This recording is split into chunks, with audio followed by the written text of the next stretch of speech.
அதில் ஆவியில் நிரம்பி ஜெபம் பண்ணுங்கள், ஆவி அவித்து போடாதீர்கள். அப்படி ஆவியில் நிரம்பி ஜெபிக்கிறவர்களாய், இடைவிடாமல் ஜெபம் பண்ணுகிறவர்களாய் இருந்தால் மாத்திரம்தான் வருகிற எல்லா காரியங்களிலிருந்து நாம் தப்பித்துக் கொள்ள முடியும் என்பதை வேதம் ரொம்ப பிரத்யட்சமாய் மத்திய 23, 24 அதிகாரம், லூக்கா 21 அதிகாரம், மார்க் 13 அதிகாரத்தில் இந்த கடைசி நாட்களினுடைய நிகழ்வுகளை பற்றி சொல்லும் பொழுது வேதம் ரொம்ப தெளிவாக குறிப்பிடுகிறதை நாம் பார்க்கிறோம். ஹல்லேலூயா. இந்த நாள் பெந்தேகோஸ்தே நாளாக இருக்கிறதுனால ஐயா போகும்போது, ஊருக்கு போகும்போது சொன்னாங்க, இது பெந்தேகோஸ்தே சண்டேவாக இருக்கிறது, அதனால அது ரிலேட்டடாகவே நீ மெசேஜ் கொடு, அதுக்கு ரிலேட்டடாக பேசி கொஞ்சம் அபிஷேகத்தில் மக்களை நடத்துறதுக்கு அதுக்கு ரிலேட்டடாக நீங்கள் பேசுங்க அப்படின்னு. அப்படி இல்லாமல் அப்பா எனக்கு ஊருக்கு போகிறாங்கன்னு தெரியாது, ஆனாலும் அடுத்த பிரசங்கம் பண்ணணுமா இருந்தால் என்ன பண்ணணும் அப்படின்னு சொல்லும்போது நான் சும்மா ஜோம் பண்ணிட்டு இருக்கும்போது, ஆண்டவரே இன்னைக்கு சும்மா நீங்கள் இந்த நல்லா தருவீங்க, ஆசீர்வதிப்பீங்க, அது தருவீங்க, இது தருவீங்கலாம் நான் சும்மாவே பிரசங்கம் பண்ண மாட்டேன். ஆனால் இனி அபிஷேகத்தை பற்றி எங்களுடைய மக்கள் என்ன தெரிஞ்சு கொள்ளணுமோ, இன்னும் எப்படியெல்லாம் அந்த அபிஷேகத்தினுடைய நிறைவை புரிந்து கொள்ளணுமோ அதை முதல்ல கற்றுத்தாங்க. Very practical. அபிஷேகத்தினால நிரம்பணும்னு தெரியும், அந்நிய பாஷையில் ஜோம் பண்ண அற்புதம் நடக்கும்னு தெரியும், அந்த அபிஷேகம் எங்களுக்கு வேணும்னு தெரியும், அது இருந்தால் தான் பரலோகம் போக முடியும்னு தெரியும், எல்லாமே தெரியும். ஆனாலும் அதை அனுபவிக்காமல் ஒரு 100% மார்க்குக்கு 25 கூட வராமல் இருக்கிறோம். ஆமாவா? அண்டையாட்டுங்க. Very good. உண்மை சொன்னதுக்கு நன்றி. அப்படி இருக்கிறோம் ஆண்டவரே. ஒரு 25, 35 கொஞ்சம் பாஸ் மார்க் வாங்கி 40, ஃபெயில் ஆகாமல் ஒரு 50, 60, 70 அப்படின்னு போய் எங்கள் வாழ்க்கையில் அனுபவிக்க, அதை சுதந்திரிக்க, ஆமென், அதை பெற்றுக்கொள்ள, வெற்றியுள்ள வாழ்க்கை வாழ எங்களுக்கு உதவி செய்யுங்க ஆண்டவரே. நான் ஜோம் பண்ணிட்டு தான் இருந்தேன். அதில் இந்த பெந்தேகோஸ்தே நாள் வந்ததுனால எப்பொழுது நீங்கள் சொன்னது போல அது வந்தோடனே பெந்தேகோஸ்தே நாள்னு சொன்னது உடனே அப்போஸ்தலர் 2 அதிகாரம் தான் வாசிப்போம். அதை வாசிச்சு கொண்டிருந்தேன். அதை என்னோட டைரி எடுத்து பார்க்கும்போது 3 தடவை பிரசங்கம் பண்ணிட்டேன். அப்போஸ்தலர் 2 வச்சு ஒன்றும் செய்ய முடியாது சபா. இதுக்கு மேலே அப்போஸ்தலர் 2 நான் என்ன சொல்ல, எப்பன்னு தெரியலையா, 2023 பல வருஷத்துக்கு முன்னாடியிலேருந்து ஒரு 3 பிரசங்கம் அப்போஸ்தலர் 2 சுற்றி ஒரு தடவை பைபிள் ஸ்டடிலாம் ஆரம்பித்தோம். 2022 நினைக்கிறேன் அந்த டைரியில். அதில் 2 அதிகாரத்தை விலாவரியா 2 வசனமா 3 வசனமா அந்த 2 அதிகாரத்தை நல்ல பிரிச்சு மேய்ச்சி அப்படி சொல்லுவாங்கள்ல, அந்த மாதிரி அந்த பைபிள் ஸ்டடி குரூப்பில் பேசியாச்சு. அப்போஸ்தலர் 2 அதிகாரம் தெரியாத ஆட்களே இல்லை. ஆமென், ஹல்லேலூயா. எல்லாரும் ஒருமனப்பட்டு ஒவ்வொரு இடத்துல கூடியிருந்தாங்க. பெந்தேகோஸ்தே என்னும் நாள் வந்தபோது அங்கே பெரிதவடி காற்றடிக்கிற முழக்கம் போல பரிசுத்த ஆவியானவர் எல்லார் மேலே இறங்கினதை எல்லாரும் பிரத்யட்சமா பார்த்தாங்க. பிரிந்திருக்கிற நாவுகள் போல எல்லார் மேலே வந்து தங்கினது. அன்னையிலிருந்து அவங்க வாழ்க்கை மாறிடுச்சு. மாறினவர்கள் அவங்க அப்போஸ்தலர் நடவடிக்கைகள் முழுக்க பிரயாணம் பண்ணாங்க. இது நான் சொல்றதோட இந்த ஷார்ட் டேர்ம் கோர்ஸில் அப்பா இன்னும் கொஞ்சம் விலாவரி ஆயிடுது, நல்லா அவரையே சொல்லி முடிச்சுட்டாங்க. அப்போது பெந்தேகோஸ்தே நாள் இருக்கிற டாபிக்கு நான் என்ன பேசுகிறேன், அப்போஸ்தலர் 2 அதிகாரம் எல்லாருக்கும் தெரியும். விட்டா மனப்பாடமாக அந்த வசனத்தை சொல்கிற மாதிரி தெரியும். பேதுரு பிரசங்கம் என்னால் கடைசியில் ரட்சிக்கப்பட்டது 3000 பேர் சபையில் சேர்த்து கொள்ளப்பட்டாங்க. டாப் டு பாட்டம் 2 அதிகாரம் எங்களுக்கு தெரியும் ஆண்டவரே. இன்னும் ஆனால் நான் என்ன அனுபவிக்கிறது, இந்த பெந்தேகோஸ்தே நாள் எனக்கு என்ன சொல்லி தருது, என்ன ஆண்டவரே நான் இன்னும் புரிஞ்சு கொள்ளணும்னு இதை உட்கார்ந்து குழப்பிட்டு இருந்தேன் உண்மையிலே. ஏன்னா இது எல்லாமே தெரிஞ்சதுதான். ஆவியானவருடைய நிறைவு தெரிஞ்சது, ஆவியானவருடைய வரங்கள் தெரியும், ஆவியானவருடைய கனிகள் தெரியும், அவர் எப்படி செயல்படுகிறார் தெரியும். அந்நிய பாஷையின் அடையாளம் பற்றி கொரிந்தியர் 13-14 படிக்கணுமா, அதையும் பிரசங்கம் பண்ணிட்டேன். இந்த வேதியில தான் இருக்கு முதல் பிரசங்கமா. அப்போ அந்நிய பாஷை வேணாமா அந்த இதையும் பேசிட்டேன். பவுல் எப்படி சொல்றாரு அதையும் பேசிட்டோம். அப்போ என்ன ஆண்டவரே எங்களுக்கு பிரச்சனை? சில நேரங்களில் பிரச்சனைகளை எதிர்கொள்ளும் பொழுது இவ்வளவு சத்தியங்களை தெரிஞ்சிருந்தோம் அதை அனுபவிக்கிறதுக்கு இந்த அபிஷேகத்துல நடக்கும் பொழுது அல்லது இந்த அபிஷேகத்தை பிராக்டிஸ் பண்ணும் பொழுது நிஜமான ஒரு போராட்டத்துக்குள்ள போகிறோம். ஆண்டவரே எங்களோட வாழ்க்கையை பார்த்தா இந்த அபிஷேகத்துல கார்ல டேங்க் ஃபுல் ஆகி ஆயில் நிரம்பி கார் எங்க கையில தான் இருக்கு, சாவியும் எங்க கையில தான் இருக்கு, ஓட்டத்துக்கு. ஆமென். நான் உண்மையில சொன்னேன் ஆண்டவர்கிட்ட, ஓட்டத்துக்கு இல்லை, பக்கா டாப் மாடல் ரீசன்ட் எடிஷன் உடைய ஆன் பண்ணா போதும் எங்க வேணாலும் போகக்கூடிய எபிலிட்டி நிறைந்த ஏஐ ஜெனரேட்டட் காரா, எல்லா ஃபெசிலிட்டி நிறைந்த காரா எங்க கையில இருக்கு, எல்லாமே இருக்கு. அது எப்படி ஸ்டார்ட் பண்றது, எப்படி திருகிறது, அதுல எப்படி உட்காந்துக்கிறது, அது எப்படி கண்ட்ரோல் பண்றது, அதை எங்களை எப்படி கண்ட்ரோல் பண்ண விடுறதுன்னு எனக்கு தெரியல ஆண்டவரே. அது புரிஞ்சு கொள்ள முடியாம இருக்கிறதுனாலதான் அநேக வேளைகளில் நாங்க தவறுகிறோம் நினைக்கிறேன். எங்களுக்கு கற்றுத்தாங்க, என்ன நாங்க செய்யணும்னு சொல்லி ஜெபம் பண்ணி கொண்டே இருந்த பிரியமானவர்களே. 10 மணி ஆயிடுச்சு. நேற்று நைட்டு 10 மணி வரைக்கும் ஜெபம் பண்ணி கொண்டே தான் இருந்தேன். நான் நிறைய வேத பகுதிகள், இந்த பெந்தெகோஸ்தேக்கு ரிலேட்டடான வேத வசனங்களை எல்லாம் புரட்டி பார்த்து கொண்டே இருந்தேன். நான் படிச்சுட்டு இருந்தேன்னு தான் சொல்லணும். நான் படிச்சு புரிஞ்சு கொண்டதை பரிசுத்த ஆவியானவர் இந்த நாளிலே உங்களுக்கு கற்றுத்தர விரும்புகிறார். அல்லேலூயா. அவ்வளவுதான் எனக்கு தெரியும். எனக்கு தெரிஞ்ச வெளிப்பாடு அல்லது நான் கேட்ட கேள்விகளுக்கு ஆண்டவர் எனக்கு கொடுத்த வெளிப்பாடு உங்களுக்கு நான் சொல்லிக் கொள்கிறேன். கற்றுக்கொள்ளுங்கள். பரிசுத்த ஆவியானவர் அவருடைய நிறைவோடு கூட நீங்களும் நானும் இருக்க வேண்டும் என்பதை விரும்புகிறவராக இருக்கிறார். அல்லேலூயா. அதுக்கு முன்னாடி இந்த பெந்தெகோஸ்தே நாளுக்கு வரும் பொழுது நீங்க சொன்ன மாதிரி அப்போஸ்தலர் 2 அதிகாரத்துல அந்த பெந்தெகோஸ்தே என்னும் நாள் வந்த போது எல்லாரும் ஒருமனப்பட்டவர்களாய் ஒரு இடத்துல கூடி இருந்தாங்க. அப்பொழுது பரிசுத்த ஆவியானவர் அவர்கள் மேல் வந்து அவர்களை நிரப்பினார் என்று வாசிக்கிறோம். அதுல ஐயா சொன்னாங்க, பழைய பாட்டுல அந்த பெந்தெகோஸ்தே என்னும் நாள் எதற்கு ஒப்பிடப்படுகிறது என்று சொன்னால், இந்த சீனாய் மலையில யாத்திராகமம் 19 அதிகாரத்துல 20 அதிகாரத்துல அவங்க 10 கற்பனைகளை பெற்றுக்கொள்ளக்கூடிய அந்த நாளை கணக்கு பண்ணுகிறாங்க. ஏன்னா பஸ்கா பண்டிகையிலிருந்து அந்த நாளை கணக்கு பண்ணும் பொழுது அது லக்கிலி அன்பார்ச்சுனேட்லி அப்படி சொல்லுவாங்கல்ல, அந்த மாதிரி லக்கிலி அது 80வது நாளில அந்த சீனாய் மலையின் அடியில வந்து இருக்கக்கூடிய ஒரு நாளாக அமைந்தது. அந்த நாளில கர்த்தர் அவர்களுக்கு சீனாய் மலையில இறங்கி 2 கற்பனைகள்ல 10 கட்டளைகளை அவர்களுக்கு கொடுத்தார். அதுல அக்கினி புகைக்காடு அந்த மலையை நிரப்பினது. அதை ஜனங்கள் பார்க்க கூடாது இருந்தது. மலை பக்கத்துல வர்றதுக்கு எல்லாருக்கும் பயமா இருந்துச்சு. அவர் பேச வேணாம், நீங்க பேசுங்கன்னு மோசையை பார்த்துட்டு இந்த ஜனங்கள் சொன்னாங்க. ஆனா அப்போஸ்தலர்ல அந்த அக்கினி பார்த்து இறங்கும் பொழுது அது எரிக்கிற அக்கினியாய், சுட்டெரிக்கிற அக்கினியாய் வரல. அது இவர்களிடத்துல வந்து தங்குகிற அக்கினியாய், இவர்களுடைய வாழ்க்கையவே மாற்றுகிற அக்கினியாய் வந்து இறங்கினது. ஹல்லேலூயா, ஹல்லேலூயா. இது போக இந்த பெந்தெகோஸ்தே என்னும் நாள் அப்படிங்கிறதை ஆசரிக்க வேண்டும் என்று எங்கே பார்க்கிறோமானால், லேவியராகமம் புத்தகத்திலே 23 அதிகாரத்துல இவங்க சீனாய் மலையெல்லாம் தாண்டி வந்து அவங்க பிரயாணத்தை தொடர்ந்து போய் கொண்டிருக்கும் பொழுது ஆண்டவர் ஒரு சில பண்டிகைகளை நீங்கள் எனக்காக ஆசரிக்க வேண்டும் என்பதை இஸ்ரவேல் ஜனங்களுக்கு கற்றுக் கொடுக்கிறார். லேவியராகமம் 23வது அதிகாரத்துல 7 பண்டிகைகளை நீங்கள் ஆசரிக்க வேண்டும் என்கிறது தெளிவா இஸ்ரவேல் ஜனங்களுக்கு அவர் சொல்லிட்டு வருகிறார். அதுலதான் நீங்க சொன்ன பஸ்கா பண்டிகை எல்லாம் இருக்கிறது. 5ஆம் அதிகாரம் 5ஆம் வசனத்துல 23ஆம் அதிகாரம் 5ஆம் வசனத்துல பஸ்கா பண்டிகை இருக்கிறது. அதை தொடர்ந்து ஆசரிக்க வேண்டிய பண்டிகைகளை அது எப்படி ஆசரிக்கணும், எத்தனை நாள் ஆசரிக்கணும்லாம் சொல்றார். பஸ்கா பண்டிகைனா ஆண்டவர் அடிக்கப்படுகிற நாளுக்கு ஒப்பாக சொல்லப்படுகிற பழைய ஏற்பாட்டின் பண்டிகை. பஸ்கா பண்டிகை என்னும் நாள் வந்த போதுதான் வெள்ளிக்கிழமை ஆண்டவர் சிலுவையில அறையப்பட்டார். குட் ஃப்ரைடேக்கு இந்த பஸ்கா பண்டிகையை ஒப்பிட்டு நம்ம பார்த்தோம் இல்லையா? அது கரெக்டா அந்த பஸ்காவை கொண்டாடுகிற அனுசரிக்கிற அந்த நாளில அந்த நேரத்துல பஸ்கா ஆட்டுக்குட்டியாக உங்களுக்காக எனக்காக ஆண்டவர் பாவங்களை சுமந்தவராக அவர் பலியானார். அப்போ பஸ்கா பண்டிகையிலிருந்து 50 நாள் கொண்டாடுறது இல்லை, அது ஒரு செப்பரேட்டான பண்டிகை. இந்த பஸ்கா பண்டிகையவே லேவியராகமம் 23ஆம் அதிகாரம் 5ஆம் வசனம் 6ஆம் வசனத்துல சொல்லும் பொழுது அது 7 நாள் கொண்டாடணும்னு சொல்லப்படுகிறது. 14ஆம் தேதியில முதல் மாதம் 14ஆம் தேதி அந்த நேரமாகிய வேளையிலே கர்த்தரின் பஸ்கா பண்டிகையும், அந்த மாதம் 15ஆம் தேதியிலே கர்த்தருக்கு புளிப்பில்லாத அப்ப பண்டிகையுமாயிருக்கும். 7 நாள் புளிப்பில்லாத அப்பங்களை புசிக்க வேண்டும். பஸ்கா பண்டிகையவே ஆண்டவர் 7 நாள் கொண்டாட சொல்றார். அப்ப அது ஒரு தனி ஃபெஸ்டிவல். அதெல்லாம் முடிச்சுட்டு 10வது வசனத்திலே இதை வாசிக்கும் பொழுது, பின்னும் கர்த்தர் மோசேயை நோக்கி, நீ இஸ்ரவேல் புத்திரரோடு சொல்ல வேண்டியது என்னவென்றால், இந்த அதிகாரத்திலே 7 பண்டிகையும் இருக்கு. ஒரு வருஷத்துல இந்த 7 பண்டிகைகளை எந்தெந்த நாள்ல கொண்டாட வேண்டும்னு. இப்ப 2வது பண்டிகையை ஆண்டவர் இந்த ஜனங்களுக்கு சொல்லிக் கொள்ளுகிற பண்டிகை, உன்னுடைய வெள்ளாண்மையை நீ அறுக்கும் பொழுது, நீ வயல்ல விதைச்சு ஆண்டவர் உனக்கு கொடுத்த தேசத்துல போய் நீ சேர்ந்து செட்டில் ஆகி வயல்ல நீ விதைத்து அதனுடைய வெள்ளாண்மையை அறுக்கும் பொழுது, ஒரு ஃபர்ஸ்ட் கிரெயின்ஸ், முதல் பலன்களை, முதல் அறுவடையில நீ அறுக்கிற தானியங்கள் இருக்கு இல்லையா, அந்த முதல் அறுவடையை அறுக்கிற அந்த தானியங்களை அந்த ஓய்வு நாள்ல, அந்த அறுவடையினுடைய முதல் வாரமாகிய அந்த ஓய்வு நாள்ல அந்த முதல் கட்டுகளை நீ ஆண்டவருடைய சமூகத்துல கொண்டு வந்து அதை அசைவாட்டுகிற காணிக்கையாக ஆண்டவருக்கு நீ அசைவாட்ட வேண்டும். இது முதல் பலன்களின் பண்டிகை. அல்லேலூயா.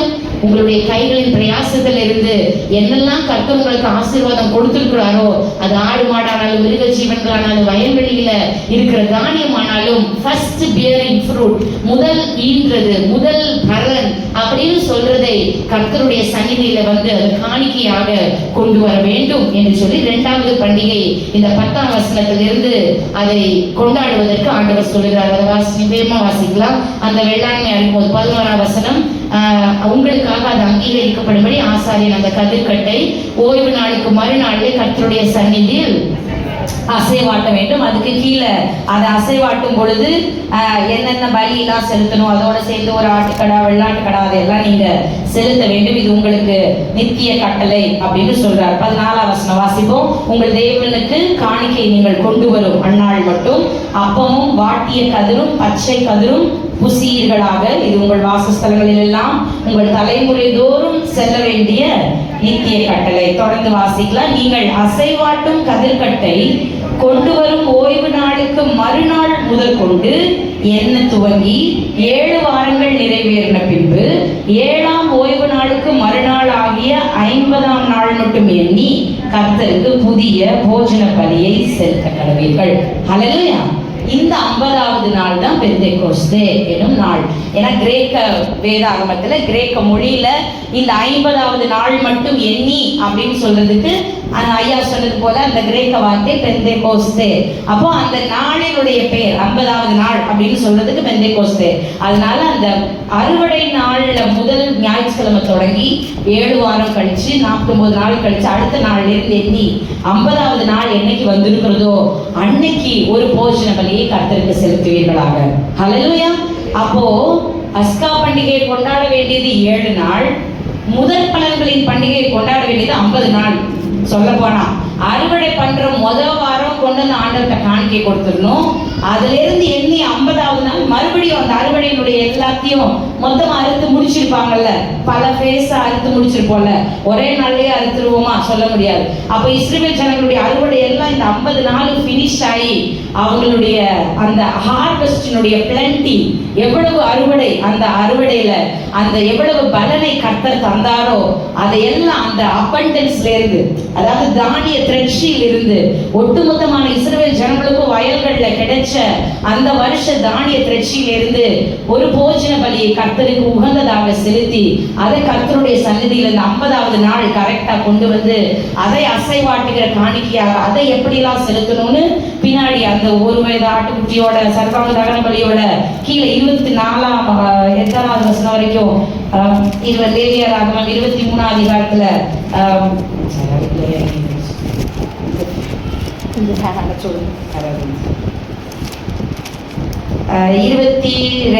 21ஆம் வசனம் வரைக்கும் அந்த முதல் பெந்தேகாஸ்துடைய பண்டிகையை கர்த்தர் தெளிவா சொல்லுகிறார். அந்த நாள் 21ஆம் வசனம் வாசிங்க. அந்த நாள் உங்களுக்கு சபை கூடும் பரிசுத்த நாள் என்று கூற வேண்டும். அதில் சாதாரணமான யாதொரு வேலையும் செயலாகாது. இது உங்கள் வாசஸ்தலங்களில் எல்லாம் உங்கள் தலைமுறை தோறும் செல்ல வேண்டிய நித்திய கட்டளை. உங்கள் தேசத்தின் வெள்ளாண்மையை நீங்கள் அறுக்கையில் வயலின் ஓரத்தை இருக்கிறதை முற்றிலும் அறுக்காமல், சிந்தி கிடக்கிற கதிர்களை பொறுக்காமல், எளியவனுக்கும் பரதேசிக்கும் அவனை விட்டுவிட வேண்டும். நான் உங்கள் தேவனாகிய கர்த்தர் என்று சொல் என்றார். இந்த கடைசி வசனத்தை தான் ரூத் புத்தகத்துல பார்க்கிறோம். அறுவடை வரும்பொழுது அவங்க ஓரங்களை சிதற விட்டே போறாங்க. அதை ரூத் பொறுக்கி கொண்டு போய் அவங்க ஆண்டவருடைய இந்த கோத்திரத்துல சேர்க்கப்படுகிற ஒரு ஸ்டோரியை இந்த பண்டிகைகள் கொண்டாடுகிற இந்த பழக்க வழக்கத்துல இருந்து பார்க்கிறோம். அப்போ முதற் பலன்களின் பண்டிகை 50 நாள் கொண்டாடுறாங்க. அந்த 50வது நாள்ல இவங்க செய்ய வேண்டிய ப்ரொசீஜர் தான் 16ஆவது வசனத்துல இருந்து 21ஆவது வசனம் வரைக்கும் கூறப்பட்டிருக்கிறது. இந்த 50வது நாள் வந்த போது, இந்த பெந்தேகோஸ்தே என்கிற நாள் வந்த போது எருசலேம்ல தான் எல்லாரும் வரணும். அதாவது வருஷத்துக்கு 3 தடவை ஆண்கள் கண்டிப்பா எருசலேமுக்கு வரணும். அதுல ஒண்ணு இந்த பஸ்கா பண்டிகை, 2வது இந்த முதற் பலன்களின் பண்டிகை, இன்னொன்னு இந்த முடிவுல இந்த 27ஆம் வசனத்துல அந்த 7ஆம் மாதம் 10ஆம் தேதி உங்களுக்கு பாவ நிவிர்த்தி செய்யும் நாளும் சபை கூடும் பரிசுத்த நாளுமாய் இருப்பதாக. அப்பொழுது நீங்கள் உங்கள் ஆத்மாக்களை தாழ்மைப்படுத்தி கர்த்தருக்கு தகன பலி செலுத்த கடவீர்கள். டே ஆஃப் அட்டோன்மெண்ட். இந்த 3 பண்டிகைகளை கொண்டாடும் பொழுது பஸ்கா பண்டிகை, இந்த 50வது நாள் முதற் பலன்களின் பண்டிகை, டே ஆஃப் அட்டோன்மெண்ட், அந்த ஆத்மாக்களை தாழ்மைப்படுத்துகிற அந்த 10ஆம் தேதி கொண்டாடுகிற அந்த பண்டிகை வரும் பொழுது ஆண்கள் எல்லாரும் இஸ்ரவேல் கோத்திரத்தில் உள்ள 12 கோத்திரத்தில் இருக்கிற ஆண்கள் எல்லாரும் கண்டிப்பாக எருசலேம் தேவாலயத்துக்கு வரணும். அப்படி வராத ஆத்மா அறுப்புண்டு போவதாக அப்படின்னு உபாகமத்தில் இது எழுதிட்டு திரும்ப சொல்லும் பொழுது இது உங்களுக்கு கர்த்தரிடத்திலிருந்து வந்த நித்திய கட்டளை ஆமென் அப்படின்னு சொல்லி இந்த இஸ்ரவேல் ஜனங்களை கொண்டாடுவதற்கு சொல்லுவாங்க. அப்போ அப்போஸ்தலர் 2ஆம் அதிகாரத்துல பார்க்கும் பொழுது இந்த பண்டிகையை கொண்டாடுவதற்காக ஒட்டுமொத்தமா எல்லா கோத்திரத்தில் இருந்த யூதா கோத்திரத்தில் இருந்த அத்தனை பேரும் எருசலேம் தேவாலயத்தை நோக்கி வரும் பொழுது எருசலேம் ஊர் எவ்வளவு கிரௌடடா இருந்திருக்கும், எவ்வளவு பரபரப்பா இருந்திருக்கும். 50 நாளும் பண்டிகை, செலிப்ரேஷன், ஃபெஸ்டிவல். அது ஆண்டவருக்கு கொண்டாட வேண்டிய, தலைமுறை தோறும் கொண்டாட வேண்டிய நித்திய உடன்படிக்கையினுடைய ஒரு பண்டிகை. அப்படிப்பட்ட செலிப்ரேஷன்ல ஒரு 120 பேர், அதுக்கும் எனக்கும் சம்பந்தமே இல்லைன்னா மாதிரி வெளியில செலிப்ரேஷன் நடந்துட்டு இருக்க, பரவாயில்ல, பயந்து போய் ஒருமனப்பட்டு ஓரிடத்துல ஒரு ரூமுக்குள்ள அவங்க கூடி இருக்க காரணம் என்ன? ஏன் அவங்க அங்க கூடி இருக்கணும்? யாரு கூடி இருக்க சொன்னா? அவங்கள யாருக்காக வெயிட் பண்ணாங்க? ஏன் இந்த பல கிரௌடோட சேர்ந்து இணைஞ்சு இந்த ஃபெஸ்டிவலோடைய வைப் அதை கொண்டாடாம தனியா ஒரு இடத்துல போய் எதுக்காக எக்ஸ்பெக்ட் பண்ணாங்க? என்ன எதிர்பார்த்து அங்க காத்திருந்தாங்க? என்ன நடந்தது அவங்களுக்குங்கிறத தான் அப்போஸ்தலர் 2ஆம் அதிகாரம் ரொம்ப தெளிவா விளக்குகிறதா இருக்கிறது. அல்லேலூயா. அதுல பேக்ரவுண்ட் இந்த லேவியர் 23. அப்ப கோலாகலமா வெளியே கொண்டாடி கொண்டிருக்கும் பொழுது ஒரு கூட்டத்தார் ஆண்டவரை நோக்கி ஜெபம் பண்ணி காத்து கொண்டிருக்கும் பொழுது வேதம் சொல்லுகிறது, அவங்கள பற்றி சிம்பிளா சொல்லணும்னா அந்த ரூமுக்குள்ள எப்படி இருந்தாங்களோ தெரியல, ஆனா வெளியே வந்த பிறகு அவங்களுக்கு பேரு உலகத்தை கலக்குகிறவர்கள் இங்கேயும் வந்திருக்கிறார்கள். ஹல்லேலூயா, ஹல்லேலூயா. உலகத்தை கலக்கிறவங்களா போய் அந்த ரூம்குள்ள அவங்க உட்கார்ந்து வெயிட் பண்ணல. உலகம் அங்க வேற விஷயமா கலங்கி கொண்டது, வைபாயிட்டு இருந்துச்சு. ஆனா இந்த தனிப்பட்ட ஒரு கூட்டத்தார் வந்து வேற எதையோ எதிர்பார்த்து உட்கார்ந்து கொண்டிருக்கும் பொழுது வேதம் அவர்களை ஐடென்டிட்டி, அவங்களுக்கு கொடுக்கிற ஐடென்டிட்டி, அவங்க பேசினா ரசிக்கப்பட்டாங்க, அவங்க போனா சுகமானாங்க, நிழல் பட்டா சுகமானாங்க, அவங்க தொட்டா மரிச்ச செத்து போனா கூட உயிரோடு எழுந்தாங்க. அவங்க செய்யாத அற்புதங்களே இல்லை, இயேசு அற்புதங்களை செய்தார். இயேசுவுக்கு மேல இந்த கூடியிருந்தவர்கள் செய்த அற்புதங்களாலதான், அடையாளங்களாலதான், அவர்கள் உலகத்தை கலக்கினதுனாலதான் இன்றைக்கு நீங்களும் நானும் இந்த கட்டடத்தில் உட்கார்ந்து ஆண்டவரை நம்ம ஆராதிச்சு கொண்டிருக்கிறோம், அந்த நாளை நினைவு கூர்ந்து கொண்டிருக்கிறோம். ஹல்லேலூயா, ஹல்லேலூயா. இது பெந்தேகோஸ்தல் சர்க்கிள்ல, பெந்தேகோஸ்தல் திருச்சபையினுடைய வட்டாரங்கள்ல கிறிஸ்துமஸ், நியூ இயர், ஈஸ்டர் காட்டிலும் இந்த நாள் ரொம்ப விசேஷமானது. காரணம், it is the birthday of the church. சபை பிறந்த நாள் அப்படின்னு சொல்லி இதைத்தான் சொல்லுவாங்க. ஏன்னா அந்த 120 பேர் அன்னைக்கு வெளியில போய், அன்னைக்கு பேதுரு எந்திரிச்சு பரிசுத்த ஆவியினால் நிரப்பப்பட்டு பிரசங்கம் பண்ணினதுனால அன்றைக்கே 3000 பேர் சபையில சேர்த்து கொள்ளப்பட்டார்கள். ஹல்லேலூயா. immediate birth of the church, within one day, ஒரே நாள்ல 3000 பேருக்கு சபை அப்படின்னு ஒரு பேர் கொடுக்கப்பட்டதனுடைய ஒரு பிரம்மாண்டமான அற்புதம் வரலாற்றில் நிகழ்ந்த ஒரு நாள் தான் இந்த பெந்தேகோஸ்தே நாள். ஹல்லேலூயா. அன்னைக்கு அற்புதம் செய்த ஆண்டவர் இன்னைக்கு காணா போயிட்டாரா? இல்ல. அவருடைய அற்புதங்கள் குறைஞ்சு போயிடுச்சா? இல்ல.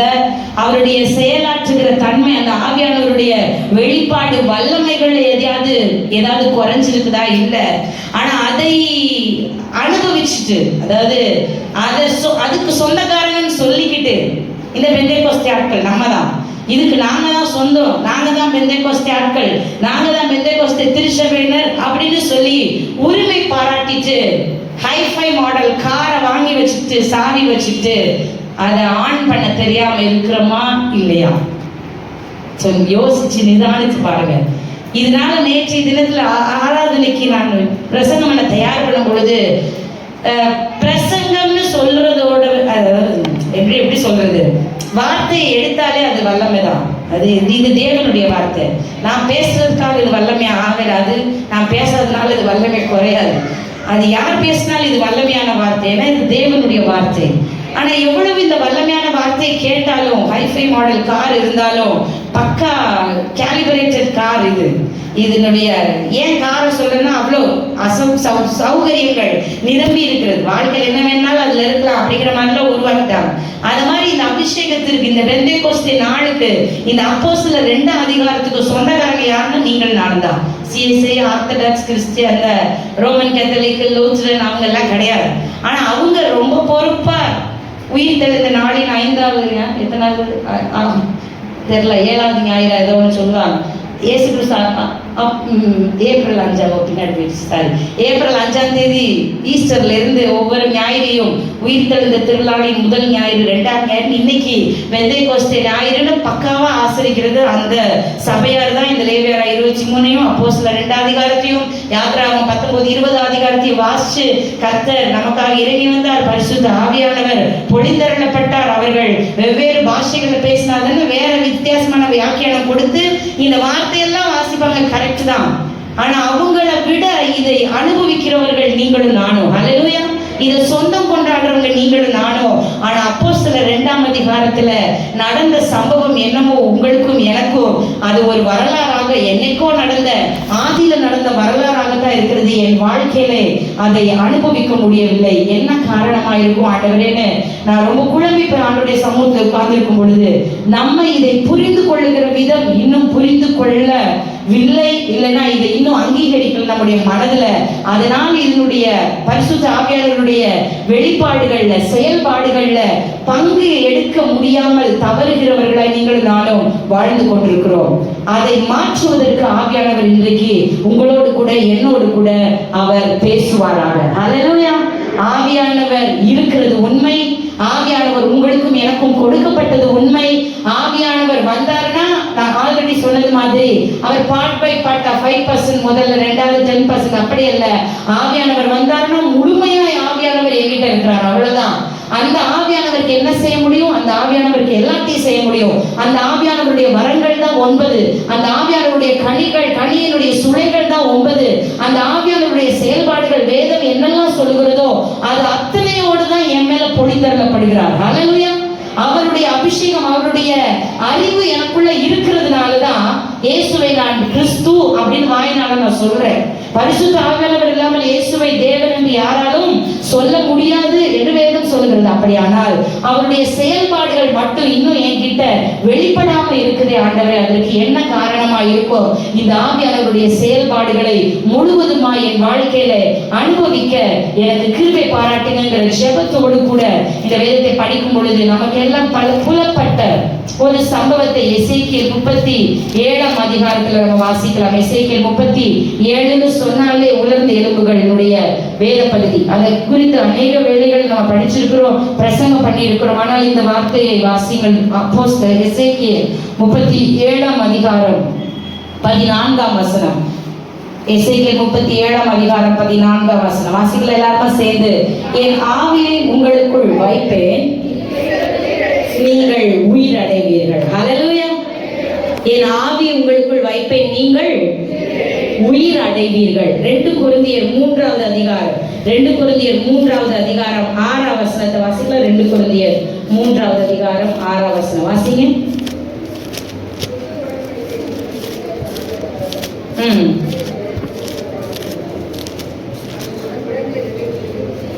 அவரை அந்த உடன்படிக்கை எழுத்துக்குரியதா இல்லாமல் ஆவிக்குரியதா இருக்கிறது. எழுத்து கொள்ளுகிறது. ஆவியோ ஸ்பிரிட் gives life. ஆவியோ உயிர்ப்பிக்கிறதா இருக்கிறது. ரோமருக்கு எழுதின நிருபம் 8ஆம் அதிகாரம் 11ஆம் வசனம். ரோமர் 8:11. அன்றியும் இயேசுவை மரித்தோரிலிருந்து எழுப்பினவருடைய ஆவி உங்களில் வாசமாயிருந்தால், கிறிஸ்துவை மரித்தோரிலிருந்து எழுப்பினவர் உங்களில் வாசமாயிருக்கிற தம்முடைய ஆவியினாலே சாவுக்கு எதுவான உங்கள் சரீரங்களையும், ஹல்லேலூயா ஹல்லேலூயா, ஆவியானவர் இருந்தார்னா அவர் எங்கே இருக்கிறாரோ அங்கே விடுதலை உண்டுன்னு சொன்ன அந்த வசனத்தினுடைய சாராம்சமாய் வேதம் நமக்கு இப்ப வாசிச்ச 3 வசனங்களையும் சொல்லுகிறது. என்னுடைய ஆவி உங்களுக்குள் வைப்பேன், அப்படி உங்களுக்குள்ள வச்சானாலே நீங்க உயிர் அடைந்தவர்களாயிருப்பீர்கள். ஹல்லேலூயா. நீங்கள் உயிர்ப்பிக்கப்பட்டவர்களாயிருப்பீர்கள். ஹல்லேலூயா. நீங்க நடை பிணமா அல்லது செத்த பிணமா அல்லது உலர்ந்த எலும்புகளா, காஞ்சு போன எலும்புகளா அல்லது பிரேதங்களா இருக்க மாட்டீங்க. அப்படி வாழ்ந்தால் ஆவி உங்களுக்கு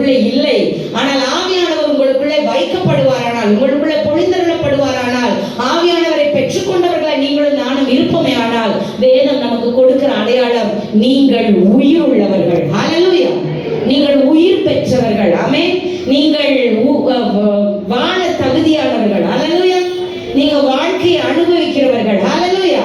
அப்போ ஆவியானவர் உங்களுக்குள்ள வரும் பொழுது நீங்கள் உயிர் அடைவீர்கள். காரணம், அந்த ஆவி உயிரை தருகிற சுபாவத்தை உடையது. ஆமென். அந்த ஆவிக்கு உயிர் கொடுக்கிற அந்த நேச்சர் அது இருக்குது. அது it is already present with the spirit. Wherever the spirit is, life is there. 100%. 100% ஜீவன் இருக்கிறது அந்த ஆவியில. ஹல்லேலூயா. ஹல்லேலூயா. அப்போ ஆவி என்கிட்ட இல்லைனாதான், அந்த ஆவியானவரை நான் கண்டு கொள்ளலனாதான், நான் ரிகார்ட் பண்ணலனாலதான், நான் புரிந்து அனுபவிக்காமல் இருக்கும் பொழுதுதான் அந்த ஆவியிலிருந்து டிஸ்கனெக்டடா ஒரு வாழ்க்கை வாழ்ந்து கொண்டிருக்கும் பொழுதுதான் இந்த ஆவியானவருடைய செயல்பாடுகள் எல்லாம் இருக்குது. ஆனா என் வாழ்க்கையில் அது நடக்கல. காரணம், என் வாழ்க்கையில நான் உயிர் அடையல. காரணம், நான் அதை ரெகக்னைஸ் பண்ணல. ஹல்லேலூயா. ஆமென். இது எப்படி புரிஞ்சு கொள்ளலாம்னா, சாமுவேலோட கதை தெரியல. 1 சாமுவேல் தெரியல. எத்தனை தடவை கூப்பிட்டாராங்க அவர்? அப்போ ஆவியானவரோட கர்த்தரோட சத்தம் சாமுவேல் கேட்டுச்சா இல்லையா? கேட்டுச்சு. ஆனா சாமுவேல் என்ன சொன்னா? தாத்தா நீங்க என்ன கூப்பிட்டீங்களா? ஏலியா போய் தாத்தா நீங்க என்ன 1 தடவை 2 தடவை 3 தடவை தாத்தா நீங்க என்ன கூப்பிட்டீங்களா? இன்னைக்கு சாமுவேலுடைய இந்த 3 times அனுபவம் தான் உங்களுக்கு எனக்கு இருக்கிறது. சத்தம் கேட்குது. ஆவியானவர் என்கிட்ட பேசுவாராங்கிறது கொஸ்டின் இல்ல. ஆவியானவர் என்கிட்ட இடைப்படுவாராங்கிறது கேள்வி இல்ல. ஆவியானவர் என் வாழ்க்கையில அனுபவிக்க முடியுமா? ஆவியானவருடைய செயல்பாடுகளை நான் உணர்ந்து கொள்ள முடியுமா? ஆவியில விடுதலை பெற்றுக் கொள்ள முடியுமா? ஆவியானவரால நடத்தப்படுகிற இந்த விடுதலையான வாழ்க்கையில நான் வாழ முடியுமாங்கிறது இல்ல. அது கேட்குது, அது இருக்குது. அந்த செயல்பாடுகள் எல்லாம் எனக்கு தெரியும். ஆனா அதை கேட்கறத நான் எப்படி ரெகக்னைஸ் பண்றேன்னா, தாத்தாவோட வாய்ஸ் மாதிரி, தாத்தா என்னை கூப்பிட்டீங்களா? இன்னும் கொஞ்சம் பேர் இயேசுவோட கூட இருந்தவங்களுக்கு ஆவியானவருடைய சத்தம் கேட்டுச்சு. பரிசுத்த ஆவியானவர் இவரின் மேல் நேசகுமாரன்னு பிதாவானவர் பேசும் பொழுது, பரிசுத்த ஆவியானவர் இறங்கும் பொழுது புறாவை போல இருக்கிறத பார்த்தாங்க. சில பேருக்கு இடி முழக்கம் மாதிரி சத்தம் கேட்டுச்சு. ஆமென். கேள்வி என்னன்னா, ரெகக்னைஸ் பண்றது இல்ல, புரிந்து கொள்ளல, அல்லது அடையாளப்படுத்திக் கொள்ளல. அப்படிதான் நான் சொல்லணும். பரிசுத்த ஆவியானவர் அவர் இருக்கிறார். அவருடைய செயல்பாடுகள் 100% இருக்கிறது. அவர் வல்லமையானவர். அவருடைய நேச்சர் நம்ம வாசிச்ச இந்த 3 வசனங்கள், அவர் உயிர்ப்பிக்கிறவர், அவர் உயிர் கொடுக்கிறவர். ஆவி எங்கே இருக்கிறதோ அங்கே ஜீவன் இருக்கிறது.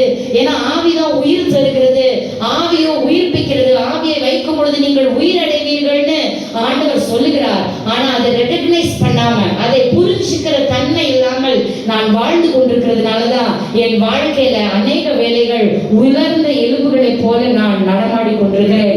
அது மாற வேண்டும் என்று பரிசுத்த ஆவியானவர் இந்த நாளிலே உங்களுக்கும் எனக்கும் தயவாய் அவர் கற்றுக் கொடுத்து கொண்டிருக்கிறார். ஹல்லேலூயா. ஹல்லேலூயா. திருக்கடையாளமாக ஆதியாகமம் 1ஆம் அதிகாரத்துக்கு போவேன். முதல்ல கிரியேஷன்ல ஆண்டவர் என்ன செஞ்சாரு பார்க்கும் பொழுது நமக்கு தெரிஞ்ச சத்தியங்கள் தான். ஆனா மறுபடியும் அதை பார்க்கலாம். ஆதியாகமம் 1ஆம் அதிகாரம் 1-2 வசனங்களை வாசிக்கலாம். ஆதியிலே தேவன் வானத்தையும் பூமியையும் சிருஷ்டித்தார். பூமியானது ஒழுங்கின்மையும் வெறுமையுமாய் இருந்தது. ஆழத்தின் மேல் இருள் இருந்தது. தேவ ஆவியானவர் ஜலத்தின் மேல் அசைவாடி கொண்டிருந்தார். ஹல்லேலூயா. என்ன புரிஞ்சுக்கிறத வாசிக்கும் போது, உலகம் உண்டாகிறதுக்கு முன்னாடியே ஆவியானவர் இருந்தார். அந்த ஆவியானவர் ஜலத்தின் மேல் அவர் அசைவாடி கொண்டிருந்தார். அதுக்கப்புறம் ஒன்னொன்னா ஆண்டவர் வார்த்தையின் மூலமாக வெளிச்சம் உண்டாக கடவுள்னு சொன்னார். அது வெளிச்சம் நல்லது என்று கண்டார். இருளில் இருந்து வெளிச்சத்தை தனியா பிரித்தார். ஜலத்தை பிரிச்சார், தரையை பிரிச்சார், எல்லாத்தையும் நிரப்பினார். ஆண்டவர் அழகான ஒரு பூமியை மனுஷனுக்கு வாழ்கிற இடமாய் அவர் உண்டாக்கினார். ஹல்லேலூயா. ஹல்லேலூயா. ஆனா இந்த வசனம், இந்த 2வது வசனம் உங்களுக்கும் எனக்கும் கற்றுத் தருகிற ஒரு உண்மையான சத்தியம் என்னன்னா, நான் ஏற்கனவே சொன்னது மாதிரி 2 கொரிந்தியர் 3:6 வாசிக்கிறோம், ஆவி உயிர்ப்பிக்கிறது. அந்த 37:17 வாசிக்கிறோம், உங்களுக்குள்ள ஆவியை வைப்பேன், அப்பொழுது நீங்கள் உயிர் அடைவீர்கள். ஹல்லேலூயா. ஏதோ நல்ல தகுதியானவங்களா மாறிட்டு, அதாவது எனக்கு தெரிஞ்சு ஆண்டவரை கொஞ்சம் டெய்லி பைபிள் வாசிச்சுட்டு நல்லா ஜோம் பண்ணிட்டு ஆண்டவருக்கு பிரியமான ஒரு சில காரியங்களை செஞ்சுட்டு அவரோட ரெக்குவயர்மெண்ட்டுக்கு கரெக்டாக செஞ்சுட்டேன். ஆண்டவர் சர்ச்சுக்கு போயிட்டு இந்த வாரம் கனி கொடுத்துட்டேன், பைபிள் வாசிச்சேன், ப்ரேயர் பண்ணிட்டேன், கரெக்டாக என்னோட வேலையை சரியாக செஞ்சுட்டேன், இப்போ எனக்கு தாங்க அப்படின்னு நம்ம செக்லிஸ்ட் பண்ணிட்டு வந்து கேட்கணும், அப்பதான் நமக்கு கிடைக்கும்னு யாரோ சொல்லி கொடுக்காத ஒரு ரூல் நம்ம மண்டையில இருக்கு. நிறைய வேலைகள்ல பிரச்சனை இருக்கும்போது நாங்க கேட்ட ஆண்டவர் செய்வாரானா, அந்த பிரச்சனைக்கு சொல்யூஷன் அவர் தான். ஆனா என்னவோ நம்ம மைண்டை யார் இப்படி வயர் பண்ணி வச்சதுன்னு தெரியல, பிரச்சனை வரும்போது ஒட்டும்போது பைபிளை மூடி வச்சு எனக்கு இருக்கிற பிரச்சனையில் இதை வேற வாசிச்சு. ஏன் அப்படி சொல்றேன்னா, பிரச்சனைகள் மறைக்குது, கண்ணை மறைக்குதுன்னா கடைசியில் ஆண்டவரே மறைச்சது, சொல்யூஷனே மறைச்சு விட்டுருது, நம்ம அங்கிட்டு போறதே இல்லைன்ற மாதிரி. ஆனா இந்த வசனம் ரொம்ப அழகாக சொல்லுகிற உண்மை, பூமியானது ஒழுங்கின்மையும் வெறுமையுமாய் இருந்தது. ஆமே, ஒழுங்கின்மையும் வெறுமையுமாய் இருக்கிறது மேலே ஆவியானவர் அசைவாடி கொண்டிருந்தார். ஹல்லேலூயா. அவர் அசைவாடி கொண்டிருந்து சும்மா அப்படி ரேண்டம் அங்கிட்டு வாண்டர் பண்ணி கொண்டிருக்கல. அசைவாடுதல்ங்கிற வார்த்தை வேதாகமத்துல 2 இடத்துல தான் பழைய ஏற்பாட்டுல வருது, வேற எங்கேயுமே இல்லை. எபிரேய பதத்துல அசைவாடுதல், இந்த அசைவாடி கொண்டிருக்கிறாருங்கிறது.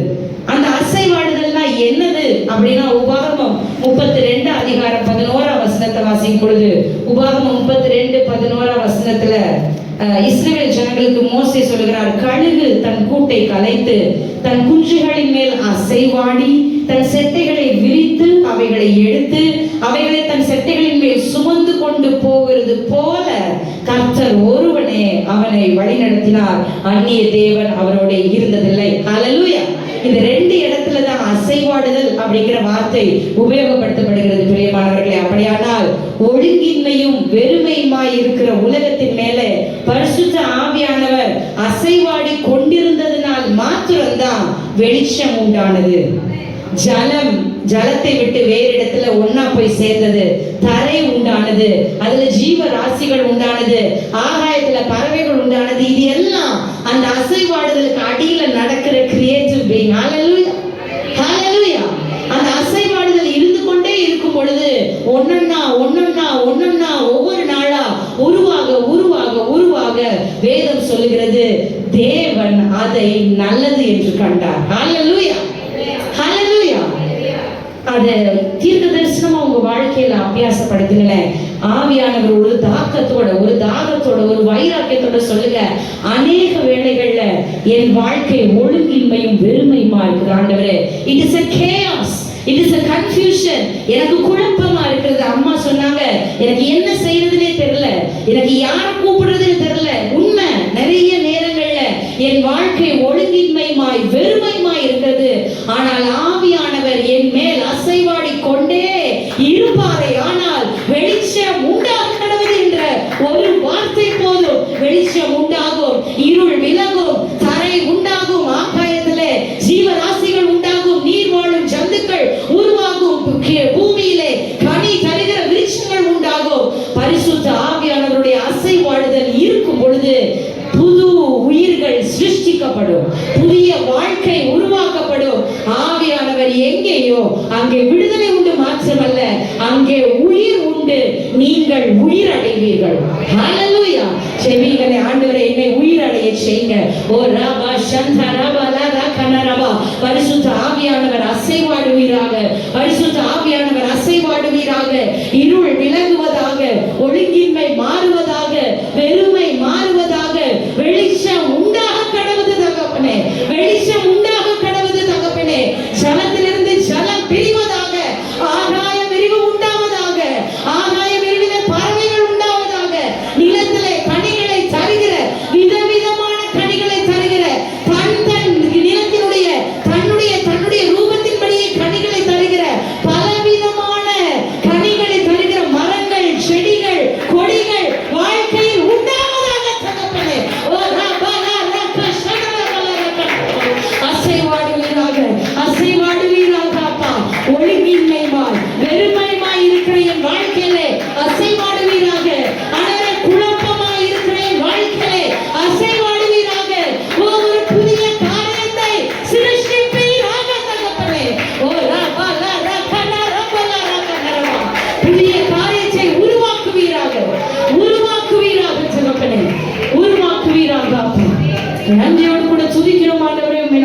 ஸ்தோத்திரிக்கிறோம். உங்களுடைய வெறுமைக்குள்ளாகவும் உங்களுடைய வாழ்க்கையில் இருக்கிற குழப்பத்திற்குள்ளாகவும் பரிசுத்த ஆவியானவர் வர விரும்புகிறார். அங்கிருந்துதான் அவர் வேலையை ஆரம்பிக்க முடியும். குழப்பங்கள் தீர்ந்த பிறகு ஆண்டவர்கிட்ட வரே இல்லை. பிரச்சனை முடிஞ்சதுக்கு அப்புறம் நான் சரியாயிட்டு செட்டில் பண்ணிட்டு ஆண்டவர்கிட்ட வரே இல்லை. குழப்பத்தோடு ஆண்டவர்கிட்ட வாங்க. அந்த குழப்பத்தின் மேலே அசைவாடுகிற ஆவியானவர் உங்களை சீர்திருத்துவாராக. உங்கள் வாழ்க்கை அவர் பார்வையிலே அவர் நல்லது நல்லது என்று காண்பாராக. ஓ ரபல ரபல ரபல ஊதியாந்தர துரபல ரபல ரபல. நன்றியோடு கூட துதிக்கிறோம் பாமே, நம்ம ஸ்தோத்திரிக்கிறோம். பரிசுத்த ஆவியானவர் எங்களோடு கூட அசைவாடுகிறதுனால், எங்களோடு கூட இடைப்படுகிறதுனால் உமக்கு நாங்கள் நன்றி செலுத்துகிறோம் ஆவியானவரே. வேதம் சொல்கிறது பிரியமானவர்களே, ஒவ்வொரு கிரியேஷனுடைய ஒவ்வொரு நாளினுடைய முடிவுல இதை வாசிக்கும் போது தேவன் அது நல்லது என்று கண்டார். இதை உண்டாக்கினார் தேவன், அது நல்லது என்று கண்டார். அதை வாசிப்போமே, கொஞ்சம் நல்லா இருக்கிறது. தேவன் வெளிச்சம் உண்டாகப்படுவது என்று கண்டார், வெளிச்சம் உண்டாயிற்று. வெளிச்சம் நல்லது என்று தேவன் கண்டார். வெளிச்சத்தையும் இருளையும் தேவன் வெவ்வேறாக பிரித்தார். வெளிச்சத்துக்கு பகல்னு பேரிட்டார், இருளுக்கு இரவுன்னு பேரிட்டார்.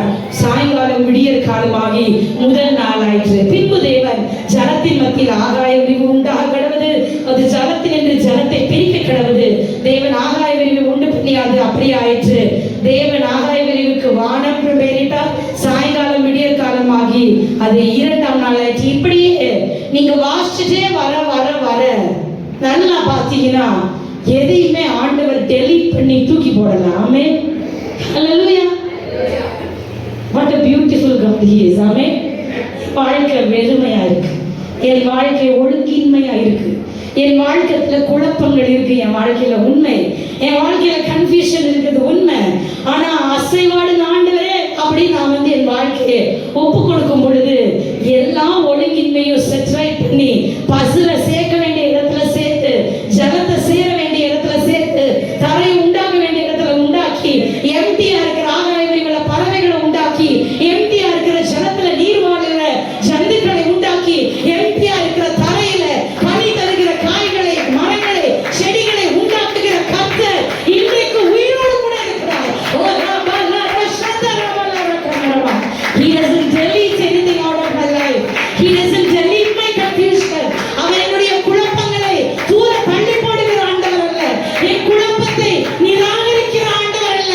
என் ஒழுங்கின்மையை சீர்படுத்துகிற ஆண்டவர். ஹல்லேலூயா. என் வெறுமையை நிறைவாய் மாற்றுகிற ஆவியானவர். ஆமென், ஹல்லேலூயா. ஒழுங்கின்மையும் வெறுமையும் என் வாழ்க்கை உண்மை. அதை நான் ஒத்துக்கொண்டு அக்னாலேஜ் பண்ணி அவர் சமூகத்தில் வரும் பொழுது அந்த ஒழுங்கின்மை, அந்த வெறுமை, அந்த குழப்பம், அந்த இருளா இருக்கிற ஜலம், அந்த இருட்டுல இருக்கிற அந்த தண்ணி, வெறும் தண்ணி அவ்வளவுதான். ஆனா அதிலிருந்து மனுஷன் வாழ்கிறதற்கான அழகான ஒரு பூமியை ஆண்டவர் சிருஷ்டிக்க முடியுமே. ஆனால் உங்களுடைய வாழ்க்கை, என்னுடைய வாழ்க்கை அவர் பார்வையில் அதிகம் மாத்திரம். ஒரு பெரிய யூனிவர்ஸையே அவர் கரெக்டா செட்ரைட் பண்ணி, அவர் பசில் ஃபார்ம் பண்ணி சூப்பரா கிரியேட் பண்ணி முடிச்சிட்டு அவர் பார்வைக்கு அதை நல்லது என்று கண்டார். ஹல்லேலூயா. பியூட்டி இங்கதான் இருக்கு. அது பார்க்கும்போது பெர்ஃபெக்ட், அது நல்லா இருக்கு, இட் இஸ் வெரி குட், இது சூப்பரா இருக்குன்னு வேற யாரும் சொல்லல, தேவன் அதை நல்லது என்று கண்டார். ஹல்லேலூயா. ஆமென். ஆண்டவர் சொல்லுங்க, என் வாழ்க்கையை நீங்க நல்லதுன்னு பாருங்கப்பா. என் வாழ்க்கை இன்றைக்கு நீங்க நல்லது என்று காணுங்க தகப்பனே. ஒழுங்கின்மைமாய் வெறுமைமாய் இருக்கிற இந்த குழப்பமான உங்களுடைய வாழ்க்கை, என்னுடைய வாழ்க்கையை அதைவே கொண்டு நான் வர்றேன் தகப்பனே, என் மேல் நீர் அசைவாடுவீர். ஆனால் இந்த ஆவியானவர் பெந்தேகோஸ்தே நாளிலே அசைவாடின ஆவியானவர், ஓ வல்லமையான ஆவியானவர், நீர் என் மேல் அசைவாடுவீர். ஆனால் என் வாழ்க்கை உமக்கு நல்லது என்று காணப்படுவதாக. ஆமென், ஹல்லேலூயா. நல்லது என்று காணப்படுவதாக உங்களுடைய வாழ்க்கை. இதை பிடிச்சு வச்சு இந்த 1ஆம் அதிகாரத்தை மனப்பாடாகிற வரை வாசிங்க. வாசி இந்த வார்த்தையை சொல்லி சொல்லி உங்க வாழ்க்கையில அதை அனுபவிச்சு இதுதான் மெடிசின், இதுதான் டேப்லெட், இல்ல இதுதான் டானிக், என்ன வேணா வச்சுக்கோங்க, இல்ல இதுதான் மருந்துரும், இல்ல இதுதான் மருந்து. இதை வாசி இந்த வார்த்தை உள்ள போறது வரைக்கும் அதை தியானம் பண்ணி மனப்பாடம் பண்ணி ஆண்டவர்கிட்ட சொல்லுங்க, உருவாக்குங்க ஆண்டவரே. ஹல்லேலூயா. உயிர் அடைய செய்யுங்க ஆண்டவரே. ஆவியானவர் எங்கே உண்டோ அங்கே விடுதலை உண்டு, அங்கே உயிர்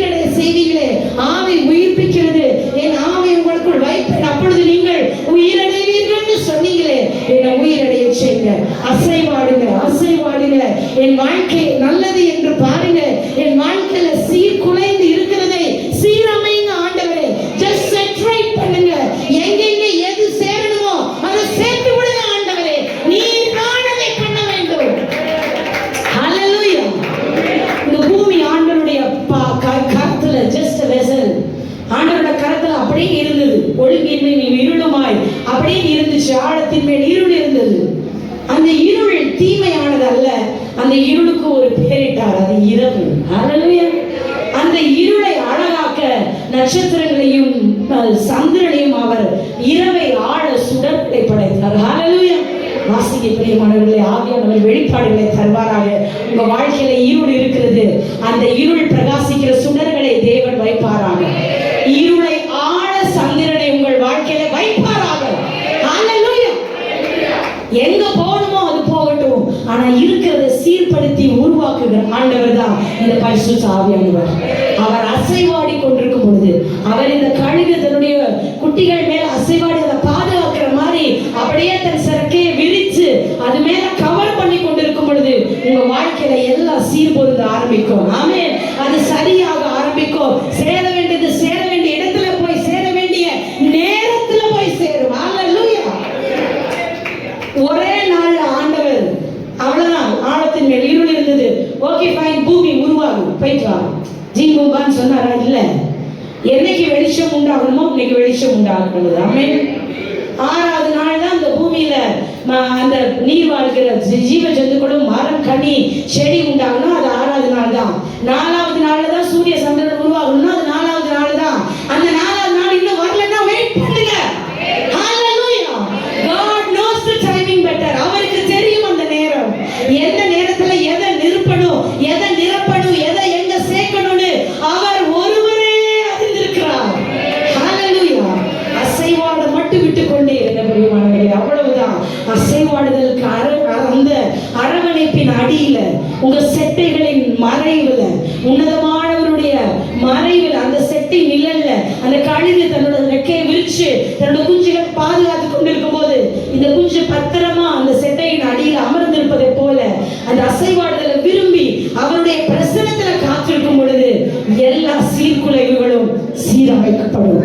அதனதின் காலத்துல, அதனதின் நேரத்துல நிச்சயமாக அது சீரமைக்கப்படும். ஹல்லேலூயா. செத்து போய் 4 நாள் ஆனாலும் பரவாயில்ல, கல்லறையை திறந்தா 4 நாளும் பரவாயில்ல, உயிரோடு எழுப்புகிற ஆண்டவர் என்னோடு உண்டு. ஆமென். ஹல்லேலூயா. எதையும் மாற்றுகிறவர் என்னோடு உண்டு. ஆமென். அங்க செத்து போயிட்டானே உண்மை, 4 நாள் ஆயிடுச்சுங்கிற ஏக்கம் இருக்குது, அழுகை இருக்குதா? இருக்குது. இழப்பினுடைய வேதனை 100க்கு 100 இருக்குது. யாருக்கும் அந்த அக்காமாருக்கு தெரியாது 4வது நாள் ஒரு உயிரோட எந்திரிச்சிருவான்னு கொஞ்சம் அழுதாங்களா? இல்ல, செத்துட்டான், போயிட்டான் என் தம்பி, அவ்வளவுதான், இனி அவனை நான் பார்க்க மாட்டேன்னு 100க்கு 100 இழப்புக்குள்ள போனாங்க. போவீங்க, வரட்டும். ஒழுங்கின்மை 100க்கு 100 வரட்டும். வெறுமை 100க்கு 100 வரட்டும். இருள் ஆழத்தின் மேல் இருக்கட்டும். ஆனால் அந்த இருளை ஆழ சந்திரனை என் வாழ்க்கையில உருவாக்குகிற ஆண்டவர், அவர் என் மேல் அசைவாடுவாரானால், ஆவியானவர் அசைவாடுவாரானால் என் வாழ்க்கை சுடர்களை போல பிரகாசிக்கும். இருளுக்கு ஒரு பேர் இருக்குது, இரவு. பகலுக்கு ஒரு பேர் இருக்கிறது, அது பகல். சாயங்கால விடியற் காலமாகி 2ஆம் நாள் ஆச்சு. தேவன் அதை நல்லது என்று கண்டார். ஹல்லேலூயா. என் வாழ்க்கையில என்ன சீர்குலைவுகள் வேணா வரட்டும், ஆண்டவர் அதை சீரமைத்த பிறகு என் வாழ்க்கை அவருடைய பார்வையில நல்லது என்று காணப்படும். ஹல்லேலூயா.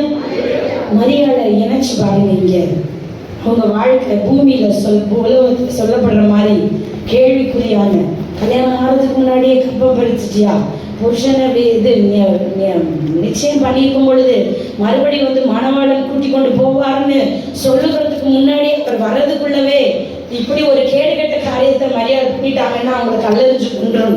மோசையோட நியாயப்பிரமாணத்தின் படி ஒழுங்கின்மையும் வெறுமை அவங்க வாழ்க்கையில. ஆனா அவங்க சொன்னாங்க, ஆண்டவரே நான் ஆண்டவருக்கு அடிமை. அல்லது அவங்களோட ஸ்டேட்மெண்ட், இது எப்படி ஆகும் எனக்கு தெரியாது, நான் புருஷனை அறியனே, உன்னதமானவர் என்னமோ சொல்றீங்க, அவருக்கு இயேசுன்னு பேர், சரி ஓகே புரியல, அதனோட சாராம்சம் வாசி பாருங்க. கடைசியில் அவங்க புரியாமையே கேட்குறாங்க, எனக்கு வாய்ப்பில்லை, இது எப்படி நடக்கும்? உன்னதமானவருடைய பலன் உண்மையில் நிழலிடும். ஹல்லேலூயா, ஹல்லேலூயா. நிழலிடட்டும் உங்க வாழ்க்கையில, என் வாழ்க்கையில. எப்படி ஆகுன்ற கேள்வி எனக்கும் என்னை சுத்தி இருக்கவங்களுக்கு இருந்துட்டு போட்டோம். அந்த கேள்வி வர வரதான் உன்னதமானவர் என் மேல் பலமாய் நிழலிடுவாராக, அவர் அசைவாடுவாராக. எங்கே ஒழுங்கின்மை, வெறுமை, இருள் இருக்கிறதோ அங்கே பரிசுத்த ஆவியானவர் அசைவாட ஆரம்பிக்க நான் விட்டு கொடுத்தா மட்டும் போதும். அந்த அந்த அந்த கான்சியன்ஸ், ஆண்டவரே அசைவாடுங்க அப்படிங்கிற அந்த நினைவு இருந்து அந்த நினைவோடு என் வாழ்க்கையை நான் அர்ப்பணித்தால் மட்டும் போதும். நடக்க வேண்டியதை, சிருஷ்டிக்க வேண்டியதை, உருவாக்க வேண்டியதை, சீர்படுத்த வேண்டியதை எல்லாவற்றையும் செய்கிறவர் என்னுடைய ஆண்டவர். ஹல்லேலூயா. ஸ்திரீகளுக்குள்ளே அந்த அம்மாவை நீ ஒழுங்கினமானவ, ஒழுக்கமில்லாதவன்னு சொல்லல, ஸ்திரீகளுக்குள்ளே பாக்கியவதி என்று சொன்னார்கள். ஹல்லேலூயா. இன்னைக்கும் நினைச்ச அந்த அம்மா ஒழுக்கம் கேட்டு போனாங்க, எங்கேயாவது பிரசங்கம் பண்றாங்களா? இல்ல, அவர்கள் பாக்கியவதி. ஆமென். அவர்கள் விசுவாசம் உள்ள ஸ்திரீயை கர்த்தரால் போடப்படுவார். அவளுக்கு சொன்னது, கர்த்தரால் சொன்னது எல்லாம் அவளுக்கு வாழ்க்கையில நிறைவேறும். தேவனால் கூட அந்த காரியம் ஒன்றுமே இல்லை. இதெல்லாம் சொல்றது இந்த அம்மா தான். ஹல்லேலூயா, ஆமென். அப்ப என்னுடைய வாழ்க்கையில விசுவாசம் வெளிப்படுவதை அல்லது விசுவாசத்தினுடைய கிரியைகள் வெளிப்படுவதை, தேவன் நிறைவேற்றுவேன்னு சொன்ன வாக்குத்தத்தங்கள் நிறைவேறுவதை நான் பார்க்க வேண்டுமே. ஆனால் பரிசுத்த ஆவியானவர் என் மேல் நிழலிட வேண்டும். அதற்கு மாத்திரம் நான் ஒப்பு கொடுத்தா மட்டும் போதும். ஜஸ்ட் சரண்டர், அவ்வளவுதான் நான் செய்ய வேண்டியது, வேற ஒண்ணுமே இல்லை. அந்த கான்சியஸோட சரண்டர் பண்றது. சத்தம் கேட்குது, தாத்தாவோட சத்தமா கேட்குது, ஆண்டவரே இது உங்க சத்தம் தான் புரிய வைங்க, சொல்லும் கர்த்தாவே அடியேன் கேட்கிறேன். ஹல்லேலூயா. அந்த சப்மிட்டிங் தான். என்ன நடக்குதுன்னே புரியல, அடுத்து எழுந்திரிச்சு கேட்குது, ஆண்டவரே சொல்லும் கர்த்தாவே அடியேன் கேட்கிறேன். அவனுக்கு தெரியுமா ஆண்டவர் பேச போறாரு, அவனுக்கு தெரியுமா, உணர்ந்து அவதை பெர்சீவ் பண்ணி ஐடென்டிஃபை பண்ணி லாஜிக்கா உணர்ந்து சாமுவேல் சொன்னாரா சொல்லும் கர்த்தாவே அடியேன் கேட்கிறேன்? நோ, தாத்தா சொன்னாலும் சொன்னேன், வெரி பிளண்ட். அதே மாதிரி இன்னைக்கு சொல்லுங்க, ஆண்டவரே நான் கேட்டேன் இந்த சர்ச்சில், இன்னைக்கு காலையில் நான் குழப்பத்தோடு போனேன், என் குழப்பத்தின் மேல் நீர் அசை வாழ்வீராக, என் வெறுமையின் மேல் நீர் அசை வாழ்வீராக, என் மேல் நீர் நிழலிடுவீராக. உங்களுடைய அசைவாடுதலை நான் உணரட்டும் தகப்பனே, என் வாழ்க்கையை நல்லது என்று மாற்றுவீராக அப்பா. ஹல்லேலூயா. அதை உணர்ந்து கொள்ளுங்க பிரியமானவர்களே, இதை அனுபவிக்க வேண்டும் என்பதை பரிசுத்த ஆவியானவர் உங்களுக்கு எனக்கு இந்த நாளில் அவர் கற்றுத் தருகிறார். ஹல்லேலூயா. முதலாவது நான் சொன்னேன், ஒழுங்கின்மையுமாய் வெறுமையுமாய் இருக்கிற வாழ்க்கையில ஆவியானவர் அசைவாடுவார், ஆனால் அவர் உயிரடைய செய்வார். ஆமென். இது ஒண்ணுமே இல்லாததுல இருந்து புதுசா ஆண்டவர் கிரியேட் பண்ண முடியும். அந்த கிரியேஷன் ரொம்ப பியூட்டிஃபுல்லா இருக்கும். இரண்டாவது நம்ம வாசித்த வேத பகுதி எசேக்கியேல் 37ஆம் அதிகாரத்துல இங்கே ஒரு நல்ல சம்பவம் தெரிஞ்சதுதான் நம்ம பார்க்கிறோம். இந்த 7ஆம் அதிகாரத்துல நடந்தது, எசேக்கியேல் தீர்க்கதரிசி ஒரு தரிசனத்தை பார்க்கிறார். செத்து போன உலம்புகள், காஞ்சி போன எலும்புகள் இருக்கிற பிரேத குழிக்கு ஆண்டவர் இந்த எசேக்கியேல் தீர்க்கதரிசியை கொண்டு போறார். அங்க கொண்டு போயிட்டு நீ பார்க்கறது என்ன அப்படின்னா, ஆண்டவரை செத்து போன எலும்புகளை பார்க்கிறேன், இந்த எலும்புகள் உயிரடையுமா அப்படின்னு அவர்கிட்ட போய் கேட்கிறார். என்ன கேள்வி, என்னை எங்கே கொண்டு வந்து நீ பண்ணிட்டு, இந்த எலும்புகள் உயிரடையும்? ஆனால் இவர் சொல்ற பதில் இருக்கு, உயிரடையும் அப்படின்னு விசுவாசத்துல நம்மள மாதிரிலாம் சொல்லல, அது உனக்கே தெரியுமாங்க. ஆமென். உங்களுக்கு தெரியாத என்ன வேணா நீங்க செய்வீங்க. ஆமென். யூனோ எவ்ரிதிங் உங்கள்கிட்ட தான் இருக்கு. இப்போ என்ன பண்ண தெரியல, எதுக்கு இங்கே கூட்டிட்டு வந்தீங்கன்னு எனக்கு தெரியல, உனக்கே அது எல்லாம் தெரியும். வெரி குட், எனக்கு தெரியும்ல, உயிரடையும். இப்போ நான் சொல்றது மட்டும் செய் அப்படின்னு சொல்லி எலும்புகளை பார்த்து தீர்க்க தரிசன முறை. ஆமென். செத்து போன, காஞ்சி போன, உலர்ந்து போயிருக்கிற, செத்து பல நாட்களோ மாதங்களோ ஆகி போய் வாய்ப்பே இல்லாம நம்பிக்கையே அற்று போய் இருக்கிற அந்த எலும்பை பார்த்து தீர்க்க தரிசன முறை. அதாவது கேட்கிற அறிவுடைய உயிருள்ளவங்களை பார்த்து இல்லை, கேட்டா புரிஞ்சுக்கக்கூடிய அறிவுள்ளவர்களை பார்த்து உணர்ந்து கொள்ள போடக்கூடிய திறமை இருக்கக்கூடிய மனுபுத்திரரை பார்த்து இல்லை, செத்து போய் பல மாதங்கள் ஆன, உலர்ந்து போயினா உன்னோட ஒன்று எலும்பே சரி, எலும்பே தனித்தனியா போயிடுச்சு, மேபி வருஷங்கள் ஆகிருக்கலாம், அப்படியான எலும்புகளை பார்த்து தீர்க்க தரிசனம் சொல்லி எதுக்கு என்ன நடக்கும்? செத்து போன சவத்தை பற்றி ஏதாவது நான் பார்த்து பேசிட்டு என்ன நடக்கும்? அது மாதிரி எசேக்கியேலுக்கு ஒரு சிச்சுவேஷன், செத்து போன எலும்பை பார்த்து தீர்க்க தரிசன முறை சொன்னார். இவர் சொல்றதெல்லாம், இந்த எலும்புகள் உண்டாகும், ஆவியை கட்டளையிடுவேன், 6ஆம் வசனம் வாசிங்க, நான் உங்கள் மேல் நரம்புகளை சேர்த்து உங்கள் மேல் மாம்சத்தை உண்டாக்கி உங்களை தோலினால் மூடி உங்களில் ஆவியை கட்டளையிடுவேன். அப்பொழுது நீங்கள் உயிர் அடைந்து நான் கர்த்தர் என்று அறிந்து கொள்வீர்கள் என்று உரைக்கிறார் என்று சொன்னார். எல்லாமே சொன்னார். அவர் சொல்ல சொல்ல எல்லாமே சேர்ந்துச்சு. எல்லா எலும்புகளும் உன்னோட வந்துச்சு, சதை உண்டாச்சு, எல்லாமே உண்டாச்சு. 8ஆம் வசனத்தை வாசிச்சு பாருங்க. நான் பார்த்து கொண்டிருக்கிறேன், இதோ அவைகள் மேல் நரம்புகளும்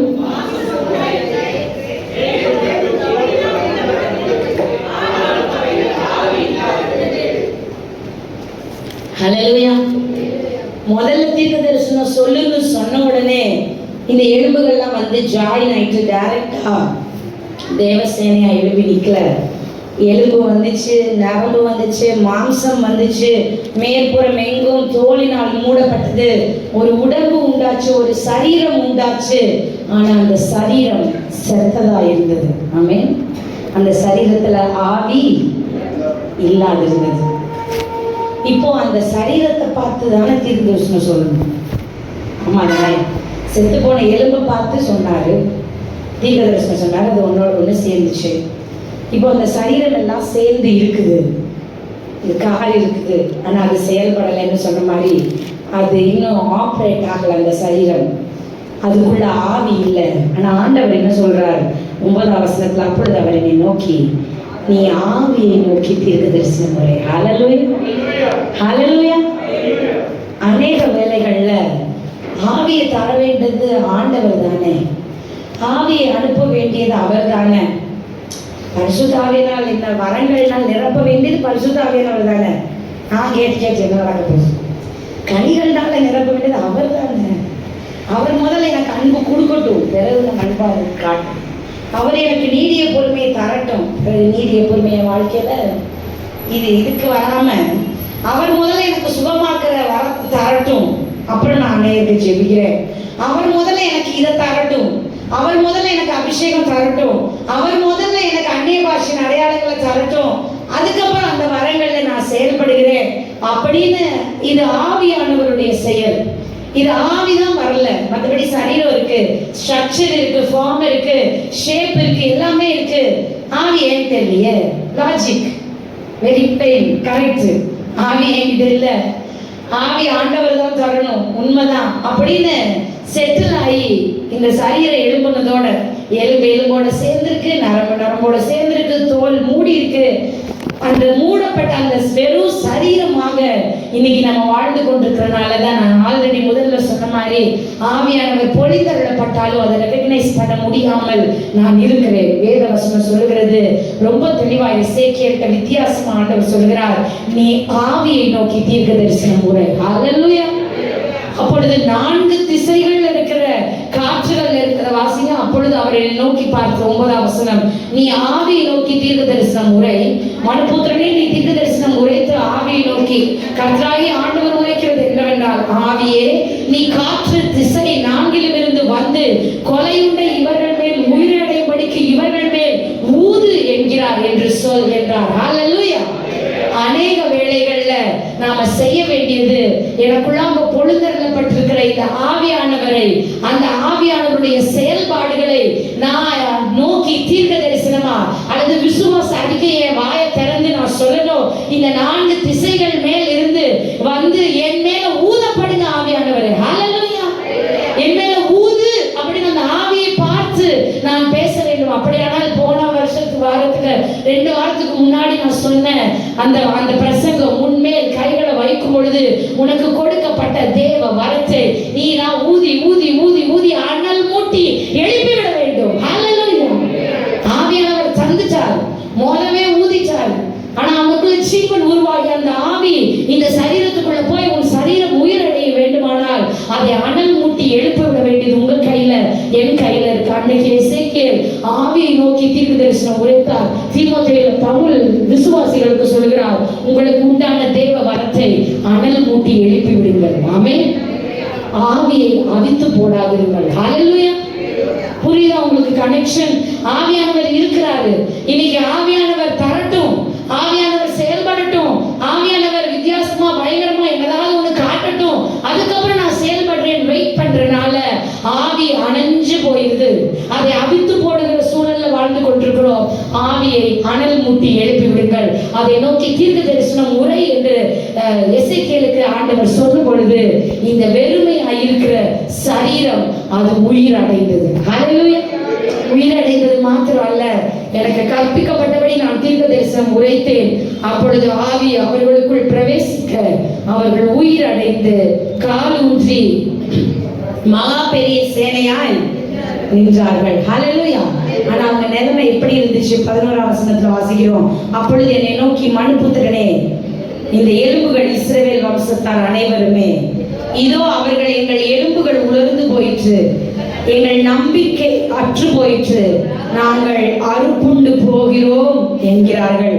ஆகையால் நீ தீர்க்க தரிசனம் உரைத்து அவர்களுடைய சொல்ல வேண்டியது என்னவென்றால், கர்த்தராகிய ஆண்டவர் உரைக்கிறார், இதோ என் ஜனங்களே, நான் உன் பிரேத குழிகளை திறந்து உங்களை உங்கள் பிரேத குழிகளில் இருந்து வெளிப்படவும் உங்களை இஸ்ரவேல் தேசத்துக்கு வரவும் பண்ணுவேன். என் ஜனங்களே, நான் உங்கள் பிரேத குழிகளை திறந்து உங்கள் பிரேத குழிகளில் இருந்து வெளிப்பட பண்ணும் பொழுது நான் கர்த்தர் என்று அறிந்து கொள்வீர்கள். என் ஆவியை உங்களுக்குள் வைப்பேன், நீங்கள் உயிரடைவீர்கள். நான் உங்களை உங்கள் தேசத்தில் வைப்பேன், அப்பொழுது நான் கர்த்தர் என்று அறிந்து கொள்வீர்கள். ஹல்லேலூயா. ஹல்லேலூயா. இந்த ஆவியானவர் வரும் பொழுது வேதம் சொல்லுகிற இரண்டாவது ஒரு சம்பவம் என்ன நடக்கும்? நம்பிக்கை இல்ல ஆண்டவரே, உலர்ந்து போச்சு ஆண்டவரே, வாழ்க்கை காஞ்சு போச்சு ஆண்டவரே, இனிமே அதுக்கு இம்பாசிபிளா இருக்குது, அதுக்கு ஒரு பாசிபிலிட்டி நான் எங்கேயுமே பார்க்க முடியல, நம்பிக்கை இல்ல, உலர்ந்து போச்சு, அவ்வளவுதான் முடிஞ்சு போச்சுன்னு சொல்ற இடத்துல இருந்து ஆண்டவர் உயிரடைய செய்து மகா பெரிய சேனையாய் என்னை நிறுத்த முடியும். ஹல்லேலூயா. முதல்ல ஆவியானவர் அசைவாடும் பொழுது ஒண்ணுமே இல்லாத வெறுமையிலிருந்து உருவாக்க முடியும் புதிய புதிய காரியங்களை. இந்த எசேக்கியேல் 37ஆம் அதிகாரத்துல முடிஞ்சிருச்சுன்னு சொன்னதை அவர் மறுபடியும் ரெஸ்டோர் பண்ண முடியும். ஹல்லேலூயா. ஹல்லேலூயா. எதெல்லாம் முடிஞ்சிருச்சுன்னு ஒரு டைம் லிமிட் போட்டு அதுக்கு finished, இன்னைக்கு இதுக்கு மேல இங்க இதுக்கு வேலை இல்ல, ஆப்ஷன் இல்ல, இதுக்கு மேல ஆப்பர்ச்சுனிட்டி இல்லைன்னு சொல்லி தள்ளி வைக்கிற காரியத்தை மறுபடியும் அதனுடைய நிலையிலே நிறுத்த ஆண்டவரால முடியும். ஹல்லேலூயா. நீங்க செய்ய வேண்டியதெல்லாம் அந்த உயிர் அடைய செய்கிற அந்த ஆவியை பார்த்து எசேக்கியேல் தீர்க்க தரிசனம் உரைத்ததை போல கர்த்தருடைய வார்த்தைக்கு அடிபணிந்தவர்களாய் அந்த ஆவி என் மேல் ஊதப்படுவதாக, நான் உயிர் அடையட்டும் ஆண்டவரே, நான் அதை அனல் மூட்டி எழுப்புகிறேன் ஆண்டவரே, அதை நான் ஸ்டிர் அப் பண்றேன் ஆண்டவரேன்னு சொல்ற செயல்பாடுகளை செய்ய வேண்டியது அவ்வளவுதான். ஹல்லேலூயா. ஹல்லேலூயா. இங்க எசேக்கியேல் தீர்க்கதரிசி ஆண்டவர் சொன்னது மாதிரி அவர் தீர்க்க தரிசனம் உரைத்தார். அப்போ யோசிச்சு பாருங்க, 4 திசைகளிலும் இருந்து வந்த காற்றுல இருந்து வந்த ஆவி. ஹல்லேலூயா. ஒரு திசையில இருந்து மட்டும் வரல, இந்த ஆவி எங்கெங்கோ ஆண்டவர்கிட்ட இருந்து வானத்துல இருந்து மட்டும் வரல. அப்படின்னா என்ன சொல்றார் ஆண்டவர்? இதனுடைய ஸ்பிரிச்சுவல் அப்ளிகேஷன் என் வாழ்க்கையில இம்பாசிபிலிட்டினா எங்கே பார்த்தாலும் இருக்குது, எதை தொட்டாலும் ஒரு முடக்கம் இருக்கிறது, என்ன ஒரு பிளான் போட்டாலும் அதுக்கு ஒரு முட்டுக்கட்டை இருக்குது, எங்கே பார்த்தாலும் நான் 4 கார்னர்ஸ் இம்பாசிபிலிட்டி தான் இருக்குது. அந்த இம்பாசிபிலிட்டியில அந்த 4 திசைகளிலும் இருந்து தேவனுடைய காற்று என் மேல் ஊதப்படுமானால் நான் உயிர் அடைந்து தேவ சேனையாய் கால் ஊன்றி நிற்க முடியும். ஹல்லேலூயா. அப்படி கால் ஊன்றி நிற்கும் பொழுது எசேக்கியேல் 47ஆம் அதிகாரத்துல சம்பவத்தை ஒப்பிட்டு பாருங்க. அப்படி கால் ஊனி நின்ன ஒருத்தர் தூக்கிட்டு ஆண்டவர் ஒரு இடமா கூட்டு போறார். கணுக்கால் அளவு இருக்கிற ஆழத்துக்கு கூட்டிட்டு போறார், முழங்கால் அளவு இருக்கிற ஆழத்துக்கு கூட்டிட்டு போறார், இடுப்பு அளவு இருக்கிற தண்ணிக்கு கூட்டிட்டு போறாரு. அப்புறம் நீந்த முடியாத அளவுக்கு கூட்டிட்டு போனோடனே என்னால இதை கடக்க முடியலன்னு சொல்றேன். ஆண்டவர் அதை என்னை பார்க்க, அனுபவிக்க, நீந்த அவர் விடுகிறார். ஹல்லேலூயா. பரிசுத்த ஆவியானவர் உங்கள் மேல் ஊதப்படுவாரே ஆனால், இந்த உயிர் அடைய செய்கிற காற்று உங்கள் வாழ்க்கையில ஊதப்படுமே ஆனால், அதை நோக்கி நீங்க தீர்க்க தரிசனம் உரைத்து அதை விரும்பி அதை நீங்கள் அனல் மூட்டி எழுப்பி விடுவீங்கன்னா, அது அந்த புல்லா அந்த ஊதுகுழல் மாதிரி வச்சு ஊன்னு அதை ஊதி எழுப்பி கொண்டே இருப்பீர்களே ஆனால், நீங்கள் செத்த பிணங்களாக பிரேதங்களாக இல்லாமல் பிரேத குழிகளில் இருந்து வெளிப்படுகிறவர்களாக இருப்பீர்கள். ஹல்லேலூயா. வாழ்க்கையில் இருக்கிற கிரேவியார்ட் மாறுவதாக இன்றோட வாழ்க்கையில பல இடங்கள்ல இருக்கிற பிரேத குழிகள் மாறுவதாக, என்ற வாழ்க்கையினுடைய அம்சங்கள்ல இருக்கிற பிரேத குழிகள் நீங்குவதாக, அந்த பிரேத குழிகளில் இருந்து உயிரடைய செய்கிற ஆவியானவர் என்னை உயிரடைய செய்வாராக. ஹல்லேலூயா. ஆவிக்குரிய ரீதியில் உங்களை உயிரடைய செய்வாராக. ஆவிக்குரிய உன்னத அனுபவங்களை உணர்ந்து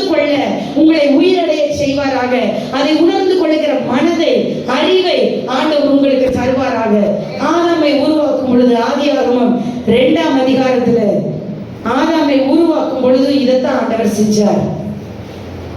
2ஆம் அதிகாரம் 6-7 வசனங்கள் வாசிக்கும் பொழுது, தேவனாகிய கர்த்தர் மனுஷனை பூமியின் மண்ணினாலே உருவாக்கிட்டு அவர் கையில் அது இருக்கும்போது அது வெறும் மண்ணில் உருவாக்கப்பட்ட களிமண் பொம்மை மாதிரி இருந்தது.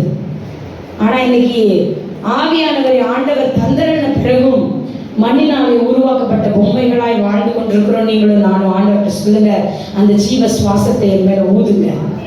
அவர் ஊதினார், அவன் நாசியிலே அவன் மனுஷன் ஜீவ ஆத்துமா ஆனான். ஹல்லேலூயா. ஊத வேண்டியது ஆண்டவர் தான், அவர் ஊதுறதுக்கு ரெடி. ஆனா ஒரு தடவை நான் ரட்சிக்கப்படும் போது நான் ஆண்டவரே நீங்க தான் இயேசு கிறிஸ்துன்னு நான் சொல்ற அன்னைக்கு என் மேல ஊதிட்டார். அதனாலதான் அந்த அறிவு இருக்கிறதுனாலதான் அவரை நான் இயேசுன்னு நான் அறிக்கை பண்ணி கொண்டிருக்கிறேன். இனியும் மறுபடியும் டெய்லி வந்து அவர் ஊதல. ஆனாம உருவாக்கிட்டு அடுத்த நாள் வந்து ஊதுனாரா? இல்ல.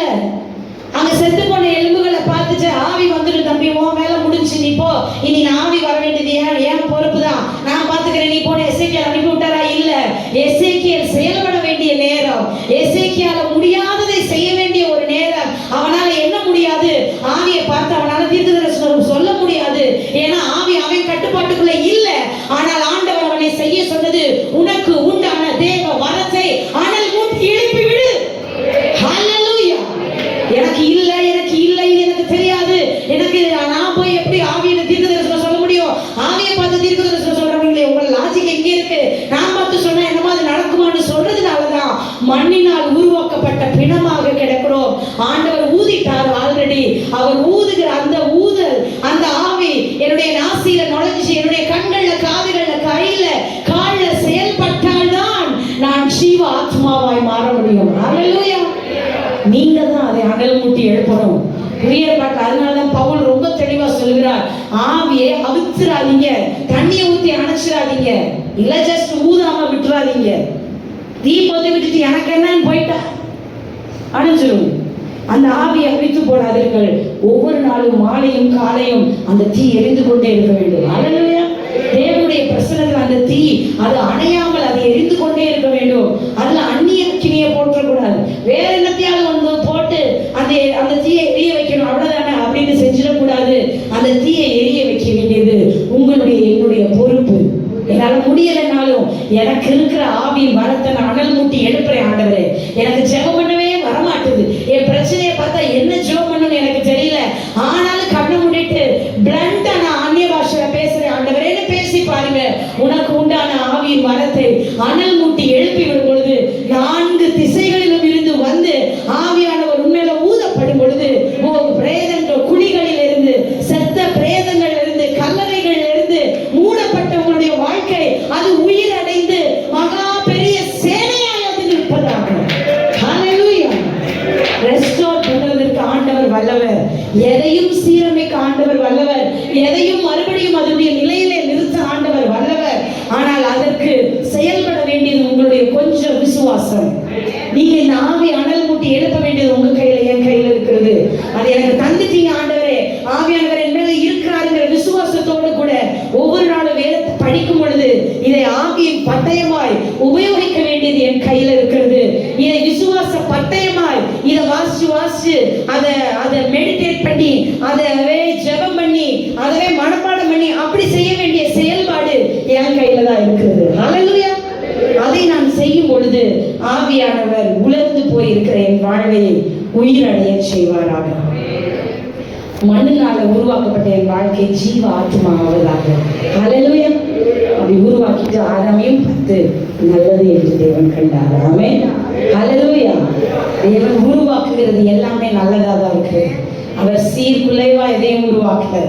ஆனா இன்றைக்கு என் வாழ்க்கை சீர்குலைந்து போய் உலர்ந்து போய் நம்பிக்கையற்று போய் இருளா இருக்குமே. ஆனால் ஆவியானவர் வந்து அசைவாடணும்.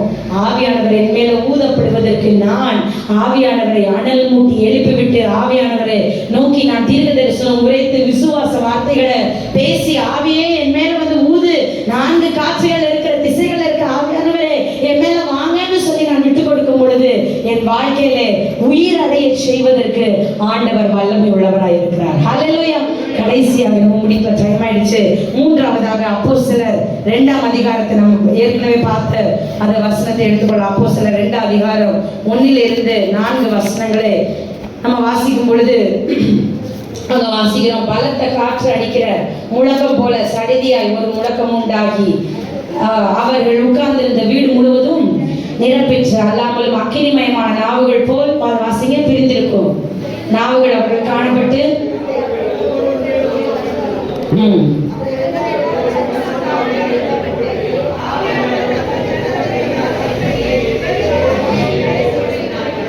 ஆமென். வானத்தின் கீழ் இருக்கிற சகல தேசத்தாரிலிருந்து வந்த தேவ பக்தியுள்ள யூதர்கள் அப்பொழுது எருசலேமிலே அந்த சத்தம் உண்டான போது திரளான ஜனங்கள் கூடி வந்து தங்கள் தங்கள் பாஷையிலே அவர்கள் பேசுகிறதை அவரவர்கள் கேட்டபடினாலே கலக்கம் அடைந்தார்கள். எல்லாரும் பிரமித்து ஆச்சரியப்பட்டு ஒருவர் பார்த்து, இதோ பேசுகிறவர்கள் எல்லாரும் கலிலேயர் அல்லவா? அப்படி இருக்க நம்மில் அவர்களுடைய ஜென்ம பாஷைகளிலே இவர்கள் பேச கேட்கிறோமே, இது எப்படி? ஹல்லேலூயா. How is it possible? ஆமென். இது எப்படி? இந்த கேள்வியை உங்களை சுத்தி இருக்கிறவங்க கேட்பாங்க. இது எப்படி? என் கூட தானே இருந்தா, இந்த பக்கத்து வீட்டுல தானே இருந்தா, இவங்க பிரச்சனையோட தானே இருந்தாங்க, இவங்க அழுதுச்சே தானே இருந்தாங்க, அடுத்து என்ன செய்ய போகணும்னு தெரியலன்னு தானே இருந்தாங்க, இவங்களை பார்த்துச்சே தானே இருந்தோம், இப்போ இப்படி இருக்கிறார்களே, இது எப்படி அப்படின்னு உலகம் பார்த்து உங்களை பிரமிப்படைய வைக்கிற மாதிரி உங்கள் வாழ்க்கை மாற வேண்டுமே. ஆனால் 3-4 வசனத்துல சொல்லப்பட்ட விதமாய் நாம் எல்லாரும் பரிசுத்த ஆவியானவராலே நிரப்பப்பட்டவர்களாய் இருக்க வேண்டும். ஹல்லேலூயா. ஹல்லேலூயா. நான் ஆல்ரெடி சொன்னேன் ஆரம்பத்துல, இந்த கான்டெக்ட்ல இங்க கூடி இருக்கிற அந்த பெந்தேகோஸ்தே நாள் வந்த போது இவங்க கூடி இருக்கிறதுக்கான காரணம், நான் போகும்போது பரிசுத்த ஆவியானவர் உங்களுக்கு தர்றேன், நீங்க அது வரைக்கும் எருசலேமில் காத்து கொண்டு இருங்கன்னு ஆண்டவர் போகும்போது சொல்லிட்டு போயிட்டார். அவர் வானத்துல இருந்து எடுத்துக்கொள்ளப்பட்டு போயிட்டார். அவர் எடுத்துக்கொள்ளதையும் பார்க்குறாங்க. பார்த்துட்டு நான் வர மாதிரி நீங்க எருசலேமுக்கு போய் அங்கே நான் சொல்ற வரைக்கும் அங்கே காத்துங்க அப்படின்னு ஆண்டவர் சொல்றாரு. அந்த ஒரு வார்த்தையை வச்சுட்டு இவர் போயிட்டாருன்னா திரும்பி நம்மளை கூட்டிட்டு போயிடுவாரு, ஒரே அவர் கூட சேர்ந்துருவோம், அவ்வளோதான். மறித்து உயிரோடு எழுப்பிட்டார். அதுக்கே வெயிட் பண்ணோம் ஒரு 40 days. அதுக்கப்புறம் அவர் இப்போ பரமேறி போயிட்டு இப்போ நான் வர்றேன்னு வேற சொல்லிட்டு போயிருக்காரு. பரவாயில்ல, பரிசுத்த ஆவியானவர் வந்தவுடனே நம்மளும் சேர்ந்து அவரோட போயிடலாம். அப்படி மாதிரி தான் தெசலோனிக்கேயர்லாம் எழுதும்போது இந்த வந்துருவார் ஆண்டவர், அவர் சமீபமா இருக்கிறாருன்னு எழுதினாங்க. இம்மினென்ட்டா அவரோட வருகையை எதிர்பார்த்தாங்க. அப்படி எதிர்பார்த்து அவங்க காத்திருக்கும் பொழுது ஆண்டவர் அவர்களை வைத்து செய்ய வேண்டிய வேலை வேறு விதமாக இருந்தது. ஆமென். அப்படின்னா ஒரு விடுதலை எதிர்பார்த்தாங்க இந்த ஜனங்கள். எங்க ஊர் ஏளனமா பேசுது, ஆண்டவரே இவனை நம்பினல்ல, அவனை நம்பி பின்னாடி போய் உனக்கு என்ன கிடைச்சிச்சு?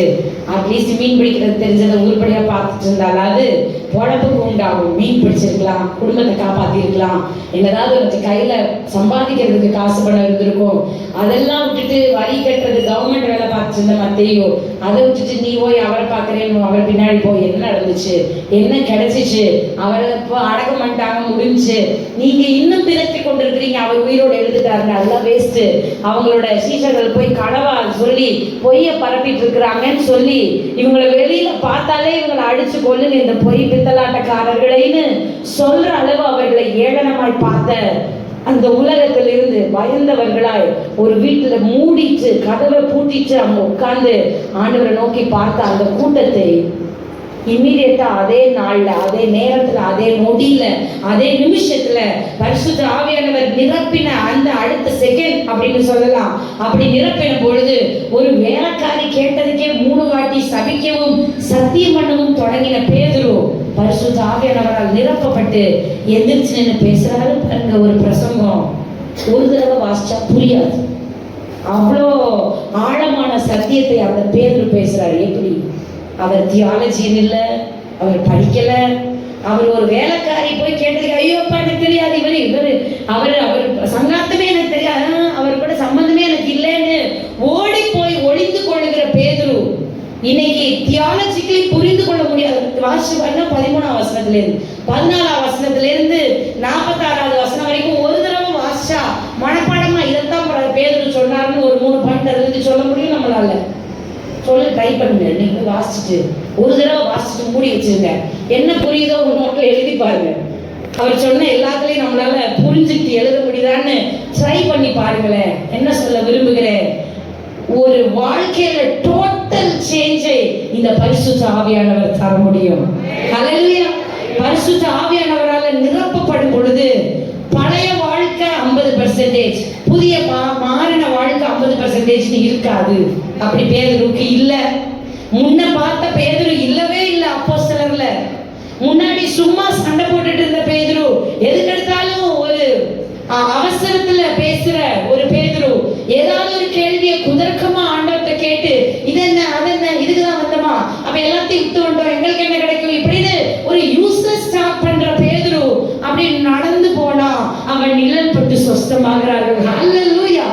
எப்படி நடந்தது? பரிசுத்த ஆவியானவராலே நிரப்பப்பட்டு. ஆமென்.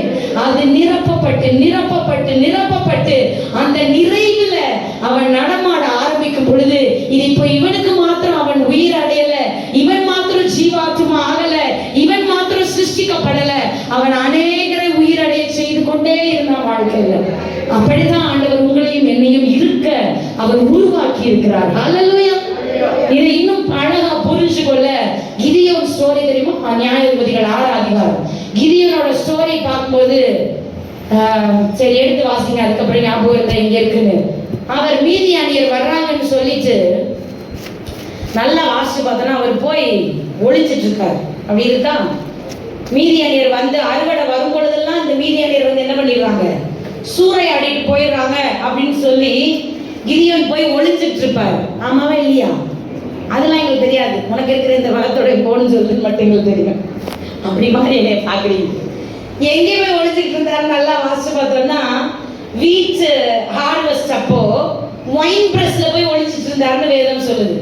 அதாவது கோதுமை அறுவடை பண்ற அந்த களத்துல இருந்துட்டு திராட்சை ஆலையில போய் ஒழிச்சிட்டு இருக்காரு. கோதுமையை கொண்டுட்டு திராட்சை ஆலைக்கு ஏன் போகணும்? அப்படியெல்லாம் டீப்பா வாசிச்சது இல்லைல்ல. சரி வாசிப்போம். ஒரு கருத்தை எடுத்த 6 அதிகாரத்துல இங்க இந்த சைடு 11ஆம் வசனம் வாசிங்க. நியாயாதிபதி இருந்த முடிச்சிடல 10 நிமிஷம். நியாயாதிபதிகள் 6:11. அதற்கு பின்பு கர்த்தருடைய தூதனானவர் வந்து அபியேஸ்ரேலான யோவாசின் ஊராகிய ஓப்ராவில் இருக்கும் ஒரு கர்தாலி மரத்தின் கீழ் உட்கார்ந்தார். அப்பொழுது அவனுடைய குமாரன் கிதியோன் கோதுமையை மீதியானியரின் கைக்கு தப்புவிக்கிறதற்காக ஆலைக்கு சமீபமாய் அதை போரடித்தான். அதை ஆங்கிலத்தில் வாசிக்கும் போது கோதுமையை போரடிக்கிறதுக்கு கோதுமை களத்துல இல்லாம ஒயின் பிரஸ்க்கு அதை கூட்டிட்டு போறாரு. ஏன்னா திராட்சை ஆலை தான் கொஞ்சம் பள்ளத்துக்குள்ள இருக்க மாதிரி இருக்கும். கோதுமையுடைய களம் வந்து நம்ம பார்க்குறோம்ல, இந்த நெல் வயல் மாதிரி பரப்பின மேல் பரப்புல இருக்கும். அங்கே கொண்டு வந்து கொட்டி அல்லது அதை போரடிக்கிறதோ எப்படியோ அது வந்து ஓப்பன் ஏரியால இருக்கும். ஆனா திராட்சை ஆலைகள் ஓப்பன் ஏரியால இருக்கா?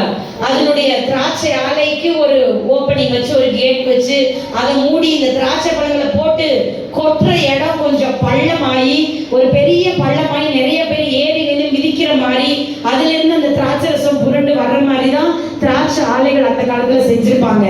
இவர் மீதியானியருக்கு பயந்து அங்க குழியில கொண்டு வந்து கோதுமையை போடுறாரு. புரிஞ்சுச்சா? இந்த 120 பேர் கொண்டாடிட்டு இருக்கும்போது ஒரு மேல் வீட்டுல போய் பூட்டிட்டு உட்கார்ந்த மாதிரி. ஏன்னா அறுவடைனாலே இந்த மீதியானியர் வந்து ஒண்ணுமே இல்லாம சூறையாடிட்டு போயிடுவாங்க. அவங்கள பத்தி நீங்க டவுட் போய் பாக்குறீங்க. 6 அதிகாரம் 3-4 வசனம். சீக்கிரமா முடிச்சிருவேன், கண்டிப்பா முடிச்சிருவேன் 10 நிமிஷத்துல. 3 வசனம் வாசிங்க. 3ஆவது வசனம். இஸ்ரவேலர் விதை விதைத்திருக்கும் போது மீதியானியரும் அமலேக்கியரும் கிழக்கத்தி புத்திரரும் அவர்களுக்கு விரோதமாக எழுப்பி வந்து அவர்களுக்கு எதிரே பாளையம் இறங்கி காசாவின் எல்லை மற்றும் நிலத்தின் விளைச்சலை கெடுத்து இஸ்ரவேலிலே ஆகாரத்தை ஆகிலும் ஆடு மாடுகள் கழுதையை ஆகிலும் வைக்காதே போவார்கள். அவர்கள் தங்கள் மிருக ஜீவன்களோடும் தங்கள் கூடாரங்களோடும் வெட்டுக்கிளிகளைப் போல் திரளாய் வருவார்கள். அவர்களும் அவர்கள் ஒட்டகங்களும் எண்ணி முடியாததாய் இருக்கும். இந்த பிரகாரமாக தேசத்தை கெடுத்து விட அதிலே வருவார்கள். அப்படி வர்றனால இந்த மீதியானியருடைய கை வந்தா ஒன்னத்தையும் அவங்க மிச்சம் வைக்க மாட்டாங்கன்றனால அவங்க கையில இருந்து காப்பாத்துறதுக்காக எங்கேயோ இருக்க வேண்டியது எங்கேயோ கொண்டு போய் அவர் பத்திரப்படுத்தி அவரும் ஒளிஞ்சிட்டு இருக்காரு. அவருக்கு தேவையானதெல்லாம் என்ன? ஏதாவது ஒரு தீர்க்கதரிசியோ யாரையோ எழுப்பி ஒரு காலத்துல அற்புத அடையாளம் எல்லாம் செஞ்சீங்களே, அது மாதிரி நாங்க கத்துறது உங்க பார்வையில கேட்கலையா, உங்க காதுல விழலையா? எங்களை இந்த மீதியானியரின் கைக்கு ரட்சிக்க வேண்டாமா? யாரையாச்சும் ஒருத்தரை எழுப்ப வேண்டாமா? எங்களுடைய அறுவடை கையின் பிரயாசங்களே எப்படியாவது வந்து கெடுத்து போடுறாங்களே, எப்படியாவது அது செலவிலிருந்து ஒண்ணும் இல்லாம அது கெடுத்து போடப்படுகிறது, அது நாசமாயிருந்தே, அதனுடைய பலனை நான் அனுபவிக்க முடியாம போகிறதே, எனக்கு ஒரு உதவி செய்ய மாட்டீங்களா, எங்களுக்கு ஒரு ரட்சகனை எழுப்ப மாட்டீங்களான்னு சொல்லும் பொழுது பரலோகம் அவனை பராக்கிரமசாலியாய் பார்த்தது. அல்லேலூயா, ஆமென். பயந்து போய் ஒளிந்து கொண்டிருக்கிற உங்களை பார்த்து உங்களுக்கு உதவி செய்ய யாரையோ தரேன்னு ஆண்டவர் சொல்லல, நீங்க தான் அந்த பராக்கிரமசாலி. ஆமென். நீ தான் மீதியானியரின் கையிலிருந்து இஸ்ரவேலை ரட்சிக்கக்கூடிய பராக்கிரமசாலி. ஏனென்றால் கர்த்தர் உன்னோடு கூட இருக்கிறார். உனக்கு என்ன இருக்குதோ அதோட போ. உனக்கு இல்லன்னு ஒளிஞ்சிட்டு இருக்காத. உனக்கு இருக்கிற இந்த பலத்தோடு போ. மீதியானியரின் கைக்கு வேற யாராவது மேஜிக் பண்ணி ரட்சிக்க மாட்டாங்க, நீதான் ரட்சிப்பா. ஹல்லேலூயா. இதைத்தான் அந்த 120 பேருக்கும் ஆண்டவர் செஞ்சார். ஒளிஞ்சு கொண்டிருக்கிற அவங்கள பார்த்துதான் அந்த அந்த வேலைக்காரி கேட்டு ஓடி ஒளிஞ்ச அந்த பேதுருவோட பிரசங்கத்துலதான் 3000 பேர் ரட்சிக்கப்பட்டாங்க. ஹல்லேலூயா. அவங்கள பார்த்துதான் உலகம் சொல்றது, உலகத்தை கலக்குகிறவர்கள் இங்கேயும் வந்துட்டாங்கன்னு. அவங்களதான் சிறைச்சாலை அடக்க முடியல, சங்கிலிகள் அவங்களுக்கு நிரந்தரம் இல்ல, பாதாளம் அவங்கள மேற்கொள்ள முடியல. இயேசுவுக்காக மரணத்தையும் அவங்க நஷ்டம் என்று அதை மரணத்தையும் அவங்க லாபமாய் பார்த்தார்கள். ஹல்லேலூயா. வாழ்க்கையில் இருக்கிற எல்லாத்தையும் இவருக்காக நஷ்டம்னு வருகிறேன், சாபாயம் வந்தாலும் அதை எனக்கு லாபமா பார்க்கிறேன், அவர் கூட போய் ஸ்ட்ரெயிட்டா இருப்பேன். ஆமென். அப்படிப்பட்ட வைப்ரண்ட் ஆனவங்களாக ஒரு மனுஷனை மாற்றக்கூடியது இந்த பரிசுத்த ஆவியானவர். கிதியோனுக்கு வந்தாரா கிதியோனுக்கு இல்ல, கதிக்கு கிதியோனுக்கு முன்னாடி இருக்கிற இந்த பலத்தோட போன் மட்டும் சொல்லிட்டாரா? வாசிங்க நியாயாதிபதிகள் 6ஆம் அதிகாரம் 34ஆம் வசனம். அப்பொழுது கர்த்தருடைய ஆவியானவர் கிதியோன் மேல் இறங்கினார். ஹல்லேலூயா. இங்கிலீஷ் பைபிள் வச்சிருந்தீங்கன்னா வாசிச்சு பாருங்க, ஹீப்ரு பைபிள் எடுத்து வாசிச்சு பாருங்க. ஹீப்ரு பைபிள் கூகுள்ல போய் நியாயாதிபதிகள் 6:34 இன் ஹீப்ரு அப்படினாவது போட்டு தமிழ்ல வரும்ல, அப்படியாவது ஹீப்ரு படிச்சு பாருங்க. வேதம் சொல்லுகிறது, Gideon was clothed with the Holy Spirit. ஆமென். கிதியோன் பரிசுத்த ஆவியானவரால் ஆடை அணிந்து கொள்ளப்பட்டார். இப்படி he was clothed with the Spirit. அப்படினா அவருக்கு ஒரு மேல ஒரு Dress போடப்பட்டுச்சு, அவர் மேல போட்டிருந்த இந்த Dress பரிசுத்த ஆவியானவர். ஹல்லேலூயா, ஹல்லேலூயா. பரிசுத்த ஆவியானவர் வந்து இறங்கினார் மாத்திரம் அல்ல, அவர் அணிவிக்கப்பட்டார். ஆமென். அவர் உங்களுக்கு ராஜ வஸ்திரம் கொடுத்தா, அந்த வஸ்திரம் உங்க மேல வந்தா ஒரு கெத்து வரும், அந்த ராஜ அதிகாரத்துக்குரிய ஒரு கெத்து வருது இல்ல. இப்ப நம்ம சிஎம் விஜய் ஐயா ஒரு கோட் போட்டு அவருடைய அதிகாரத்தை காட்டுறதுக்காக அந்த எந்த சிஎமும் பண்ணாத ஒரு ஸ்டைலிஷ் சிஎம்மா அவர் வர்றதுனால அவருடைய அதிகாரத்தை அந்த கோட்ல அவர் தெரியப்படுத்துகிறார். அதனால ஒவ்வொரு அதிகாரிகளுக்கும் அந்த ஆடை அவங்களுடைய அதிகாரத்தை அவங்களுடைய செயல்பாடுகளை விளக்கி ஏன் அவர் போட்டிருக்கிறார் கூட விளக்கி சொன்னாங்க. கிடைச்சிங்களா? இல்லைன்னா போய் பாருங்க எதுக்கு அவர் போட்டிருக்காரு, அது கோட்டோடைய அர்த்தம் என்ன, அது கிடக்கட்டும். ஆண்டவர் உங்களுக்கு அதிகாரமான வஸ்திரத்தை தந்திருக்கிறார். அல்லேலூயா. பரிசுத்த ஆவியானவர் உங்கள் மேல் க்ளோத் பண்ணப்படட்டும். ஆமென். உங்கள் மேல் அணிவிக்கப்படட்டும். ஆமென். சும்மா வந்து நிரப்பிட்டு அவ்வளவு காணா போடுற ஆண்டவர் இல்ல, உங்க மேல் அணிவிக்கப்படணும்னா நீங்க போட்டிருக்கிற ட்ரெஸ்ஸே பரிசுத்த ஆவியானவர் தான். ஆமென். நீங்க அந்த ட்ரெஸ்ஸை விட்டுட்டீங்கன்னா நீங்க நிர்வாணமாய் இருக்கிறீர்கள் நினைச்சுக்கோங்க. அப்ப இந்த ஆவியானவரை விட்டுறாதீங்க. ஆமென். இதனாலதான் தாவீது சொன்னார், உங்களுடைய பரிசுத்த ஆவி என்னிடத்திலிருந்து எடுத்துறாதீங்க. ஐயோ எடுத்தா நான் நிர்வாணி, நீங்க எடுத்துறாதீங்க ஆண்டவரே. You clothe me with the holy spirit. என்னை அணிவிங்க ஆண்டவரே. எப்பயும் 24 மணி நேரமும் இந்த பரிசுத்த ஆவியானவர் என் மேல் அணிவிக்கப்பட்டவராய், என் மேல் தங்குகிறவராய், என் மேலே இருக்கிறவராய் இருப்பாராக. அப்பொழுது வெறும் மண்சட்டியை வச்சு இந்த நசுக்கி போடுகிற அந்த அந்த அந்த கெடுத்தலை உண்டாக்குகிற, அழிவை உண்டாக்குகிற மீதியானியரை நிர்மூலமாக்க முடியும். ஹல்லேலூயா. பரிசுத்த ஆவியானவர் என்கிட்ட இருந்தா போதும், மண்பானை கூட ஆயுதமாகுது, கவன் கல்லு கூட ஆயுதமாகுது. என்னென்னமா நடக்குது, பரிசுத்த ஆவியானவர் என்கிட்ட இருந்தா மட்டும் போதும். அந்த பரிசுத்த ஆவியானவரை என்னிடத்திலிருந்து எடுத்துக்கொள்ளாதீங்கன்னு பழைய ஏற்பாட்டுல இதை உணர்ந்து கொண்ட தேவ மனிதர்கள் சொன்னதுக்கான காரணம், பரிசுத்த ஆவியானவர் இந்த கிதியோன் மேல் வந்து இறங்கினார். 1 சாமுவேல் 16வது அதிகாரம் நினைக்கிறேன், சாரி இந்த வசனம் சரியா தெரியல, தாவீது மேலேயும் அதேதான். 1 சாமுவேல் 16வது அதிகாரம் 13ஆம் வசனம் வாசிக்கலாம். அப்பொழுது சாமுவேல் தைல கொம்பை எடுத்து அவனை அவன் சகோதரர் நடுவில் அபிஷேகம் பண்ணினான். அந்நாள் முதற்கொண்டு கொண்டு கர்த்தருடைய ஆவியானவர் தாவீதின் மேல் வந்து க்ளோத் பண்ணப்பட்டிருந்தார். அவர் ட்ரெஸ்ஸா போடப்பட்டிருந்தார். ஹalleluya, ஹalleluya. தாவீதுக்கு ராஜ வஸ்திரம் தரிக்கப்பட்டது. அப்போ ஆடு மேய்ச்ச தாவீது அந்த ராஜ வஸ்திரம் தரிக்கப்பட்டதை பார்த்து ஐயோப்பா இதுக்கெல்லாம் நான் ஏமாத்துறோம்னு சொன்னாரு. ஆனா அதுக்கு முன்னாடியே அவர் மேல ஒரு விசேஷித்த ஆடை வந்து இருந்தது. அது இந்த அபிஷேகத்தின் ஆவியானவரால் கொடுக்கப்படுகிற ஆடை. ஹalleluya. He was clothed with the spirit from that day forward. நல்லா தாவீதுக்கு ரொம்ப தெளிவா இருக்கு. அந்நாள் முதற்கொண்டு ஆமென் டெய்லி டெய்லி டெய்லி இவனுக்கு அந்த க்ளோத்திங் இருந்துகிட்டே இருந்தனாலதான் சவுல் இவ்வளவு பக்கத்துல வந்து அவன் மேல ஒரு கை கூட வைக்க முடியல, ஒரு விரல் கூட வைக்க முடியல, அவனை தொடவே முடியல. ஏனென்றால் அவனை தொடுகிறவன் அவருடைய கண்ணின் மணியை அப்படியே குத்துறான்னு அர்த்தம். ஹalleluya. அனுபவிங்க பிரியமானவர்களே. இதுதான் உங்க ஐடென்டிட்டி, இதுதான் உங்க சுதந்திரம், இதுதான் உங்க பிரிவிலேஜ், இதுதான் ஆண்டவர் உங்களுக்கும் எனக்கும் கொடுத்திருக்கிற ஸ்லாக்கியம். இது எவ்வளவு பெரிய ஸ்லாக்கியம். இதை அனுபவிக்க விடாமல் தடுக்கிற கோலியாத் வர்றாங்கதான், நிந்திக்கிறாங்கதான், பேசுறாங்கதான். கோலியாத் பேசுறதை கைட்டுச்சு 40 நாள் வீரர்கள் ஒண்ணுமே செய்யாம உட்கார்ந்து இருந்தாங்க. ஆனா ஆடு மேய்க்கிற தாவீதுக்கு தான் இந்த கல்லை எடுத்துட்டு வரேன் அப்படின்னு ஒரு தைரியம் வந்துச்சு. ஆமென். ஏனென்றால் என் கூட வர்றவர் சேனைகளின் கர்த்தர். ஹalleluya. உன்னோட சரீரத்தை ஆகாயத்து பறவைக்கு சாப்பாடா போடக்கூடிய கர்த்தர் என்கிட்ட வர்றார். அப்படிதான் தாவீது சொல்றார். அவர் சொல்ற ஸ்டேட்மெண்ட் யோசிச்சு பாருங்க. நீ எது வேணா வச்சுட்டு வா, அப்படியே அது கவசம் அது இதுன்னு போட்டுட்டு வா, பரவாயில்ல. ஆனா நீ நிந்திக்கிறவாறு ஒரு ஆண்டவரை, அந்த ஆண்டவர் இன்னைக்கு உன் சரீரத்தை இந்த மேல பறகுது அந்த காக்கா கழுகு கூட்டங்களுக்கு அவர் ஆகாரமாய் தரப்போகிறார். ஹalleluya.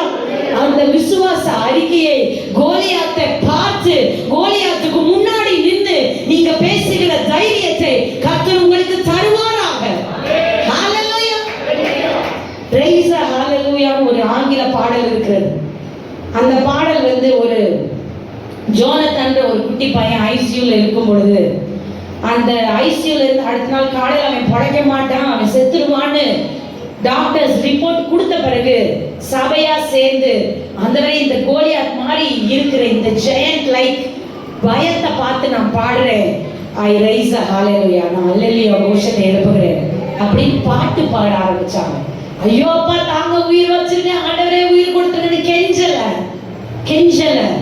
ஐசியூல இருக்கிற அந்த பையனை பார்த்துட்டு இவன் சாக மாட்டாண்டவரே, தேவனுக்கே மகிமை உண்டாவதாகன்னு பாடி துதிக்க ஆரம்பிச்சாங்க. அதற்கும் போனவர் நாங்க சொன்ன ரூயலுக்கு சுகமில்லாது இருக்கும் பொழுது, அவனுக்கு காய்ச்சல் எழுக்கும் பொழுது அவங்க வீட்டுல அவங்க கீழே அவங்களுக்கு தொடச்சாங்க, எல்லாம் பண்ணாங்க. ஆனா ஒருத்தரும் தனித்தனியா அந்நிய பாஷையில பேச ஆரம்பிச்சோம். அவனுக்கு உயிர் தாங்க ஆண்டவரே, காய்ச்சல சரியாக்க ஆண்டவரே, இல்ல இது நடக்காத ஆண்டவரே, இந்த பலவீனங்களை மேற்கொள்ளாத ஆண்டவரே, நீர் அதை மேற்கொள்ள விட மாட்டீர் ஆண்டவரே, இந்த எந்த ஒரு வித்தியாசமான நிகழ்வு எங்க வீட்டுல நடக்கிறதுக்கு நீ அனுமதிக்க மாட்டீர் ஆண்டவரேன்னு பிரச்சனையை பார்த்து அந்நிய பாஷையில பேச ஆரம்பிக்கும் பொழுது கோலியாத்தை பார்த்து இன்னைக்கு உன் சரீரத்தை ஆகாயத்து பறவைகளுக்கு போடுற ஆண்டவர் என் கூட இருக்கிறாருன்னு விசுவாசமாய் சொல்ல ஆரம்பிக்கும் பொழுது அந்த பிரச்சனையை ஒரே கல்லுனால வீழ்த்துவதற்கு ஆண்டவர் உங்களை பலசாலிகளாய் மாற்றுவாராக. நீங்கள் தான் பராக்கிரமசாலி. உனக்கு இருக்கிற இந்த பலத்தோடு போ. வெறும் கையில மண்பானதா இருக்கா போ, காற்றுதா இருக்கா போ, உன் கையில என்ன இருக்கோ அதை வச்சுக்கிட்டு போ. அதை வச்சு பெரிய காரியங்களை செய்ய வேண்டியது என்னுடைய பொறுப்பு. ஹalleluya. ஆனா உனக்கு என்ன இருக்கோ அதை நம்பி என்னைய நம்பி போ. ஆமென். உன்னோட பலத்தை அல்ல, உன்னுடைய முயற்சி அல்ல, உன்னோட யோசனை அல்ல, உன்னோட பிளான் அல்ல, என்னை நம்பி போ. என்னை நம்பி நான் போன்னு சொன்னா நீ போ. உனக்கு இருக்கிற இந்த பலத்தோட போ. உன்னை அனுப்புகிறவர் நான் அல்லவா. இதுதான் இந்த அப்போஸ்தலர் 2 அதிகாரத்துல விழாவலியா நம்ம பார்க்க முடியும். ஆனால் கிதியோனை பற்றி ஒண்ணு சொல்லிடுறேன். நியாயாதிபதிகள் 8ஆம் அதிகாரம் 28ஆம் வசனத்தை வாசிக்கலாமே. நியாயாதிபதிகள் 8ஆம் அதிகாரம் 28ஆம் வசனம். இந்த பிரகாரம் மீதியானியர் திரும்ப தலையெடுக்க கூடாதபடிக்கு இஸ்ரவேல் புத்திரருக்கு முன்பாக தாழ்த்தப்பட்டார்கள். தேசமானது கிதியோனின் நாட்களில் ஹalleluya ஓடி ஒளிஞ்சு கோதுமையை கொண்டு திராட்சை ஆலையில கொண்டு என்ன செய்யறேன் எங்க கொண்டு வைக்கிறேன்னு தெரியாதிருந்த கிதியோனுடைய நாட்களில், அவன் உயிரோடு இருக்கிற நாட்களில் வந்து கெடுத்து போடுகிற மீதியானியர் தலையெடுக்கவே இல்லை. காரணம் கிதியோன் மேல் ஆவியானவர் டிரெஸ் மாதிரி போட்டிருந்தார். அவன் போன இடமெல்லாம் அவனுக்கு ஜெயத்தை கொடுக்கிறார். அவனை பார்த்து ஆவியானவரை பார்த்த மாதிரி இருக்கு, பயந்து நடுகிற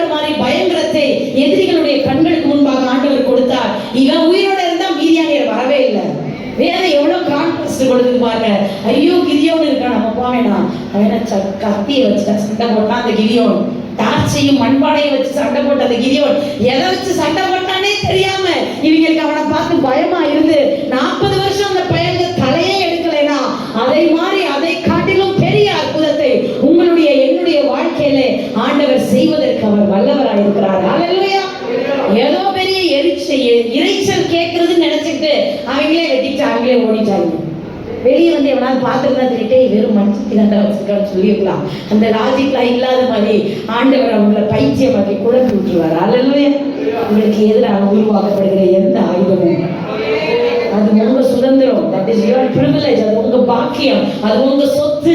அதை எடுத்து சொல்லிக்கிட்டே அனுபவிக்க வேண்டியது என்னுடைய கடமை. ஆமென். முதலாவதாக ஆவியானவர் ஒழுங்கின்மையாய் வெறுமையாய் இருக்கிற என் வாழ்க்கையை அப்படியே கொண்டு போய் அவர் சமூகத்துல போட்டுட்டு என் மேல் அசைவாடுன்னு அடங்கி இருந்த போதும். இரண்டாவது, அந்த வாழ்க்கை நம்பிக்கை இல்லாத தன்மையை கொடுத்துட்டு எனக்கு தந்த இந்த ஆவியை நான் அனல் மூட்டி எழுப்பி விடுகிறேன்னு செயல்படுங்க. அது போதும். விசுவாச வார்த்தைகளை சொல்லுங்க. அது போதும். மூன்றாவது, இந்த பரிசுத்த ஆவியானவரால அணியப்பட்ட கொண்டவர்களாய் ஒரு Dress போட்டது மாதிரி அவரை அணிந்து கொள்ளுங்கள். அவரை அணிந்து கொண்டு எங்க வேணா போங்க, உங்களுக்கு தான் செய்யும். யாரு முன்னாடி வேணாலும் நில்லுங்க, உங்களுக்கு தான் செய்யும். ஹல்லேலூயா.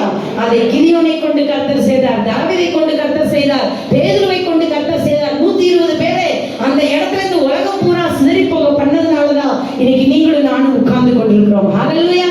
ஆதியாகமம் அப்போஸ்தலர் 10ஆம் அதிகாரத்துல கொர்நேலியோட வீட்டுல பார்க்கும்போது யோசிச்சு பாருங்க. ஒரு புறஜாதியானுடைய 100க்கு அதிபதியோட வீட்டுல போய் உட்கார்ந்து பிரசங்கம் பண்ணிக்கிட்டு இருந்தா பரிசுத்த ஆவியானவர் ஒழியப்படுகிறார். ஹல்லேலூயா. பரிசுத்த ஆவியானவர் செயல்பாட்டுக்கு நேரம், இந்த ஆர்டர், இந்த ஒழுங்கு என் வாழ்க்கையில் இப்படி இருந்தாதான் இல்ல. நீங்க விட்டு கொடுத்தா மட்டும் போதும். நீங்க ரெகக்னைஸ் பண்ணா போதும். இது தாத்தாவோட வாய்ஸ் இல்ல, இது ஆண்டவரோட சத்தோட ரெகக்னைஸ் பண்ணா மட்டும் போதும். அவர் உங்கள் வாழ்க்கையில செயல்படுகிற விதம் அபரிவிதமானது. ஹல்லேலூயா. கண்களை மூடுங்களேன். உங்களுக்கு என்ன புரிஞ்சிச்சோ ஆண்டவர்கிட்ட கேளுங்க. ஆவியானவர் உங்களுக்கு என்ன கற்றுக்கொள்ள விரும்பினாரோ அதை கேளுங்க. ஆண்டவரே என் மேல் அசைவாடுங்கப்பா. ஒழுங்கின்மை வெறுமையுமாய் இருக்கிற என் வாழ்க்கையில அசைவாடுங்க. ஆவியானவர் உங்களுக்குள்ளாக வரும் பொழுது நீங்கள் உயிர் அடைவீர்கள். என் ஆவியை உங்களுக்குள்ளாக வைப்பேன், நீங்கள் உயிர் அடைவீர்கள். ஆவி உயிர்ப்பிக்கிறதா இருக்கிறது. பூமியானது ஒழுங்கின்மையுமாய் இருந்தது, ஆழத்தின் மேல் இருள் இருந்தது. அந்த தேவ ஆவியானவர் ஜலத்தின் மேல் அசைவாடி கொண்டிருந்தார். எலும்பு பள்ளத்தாக்கில எலும்புகள் உலர்ந்து போயிருக்கிறது, நம்பிக்கை இல்லாது இருக்கிறதுன்னு சொன்னாங்க. ஆனால் ஆவி உண்டாகும் பொழுது அந்த ஆவியை பார்த்து தீர்க்க தரிசனம் உரைத்த பொழுது 4 திசைகளில் இருந்து வந்த ஆவி அந்த எலும்புகள் உருவான அந்த சரீரத்தை தேவ சேனையாய் உயிரடைய செய்தது. பயந்து போயிருந்த கிதியோனுடைய வாழ்க்கையில அவனை பராக்கிரமசாலியாய் தேவன் வந்து மாற்றுவதற்கு பரிசுத்த ஆவியானவர் அவன் மேல் ஒரு ஆடையாய் அணிவிக்கப்பட்டார். அவன் மேல் வந்து இறங்கினார். தாவீதின் மேல் அந்நாள் முதற்கொண்டு அவர் இறங்கினார். அவன் காரியம் எல்லாம் நாளுக்கு நாள் விருத்தி அடைந்தது.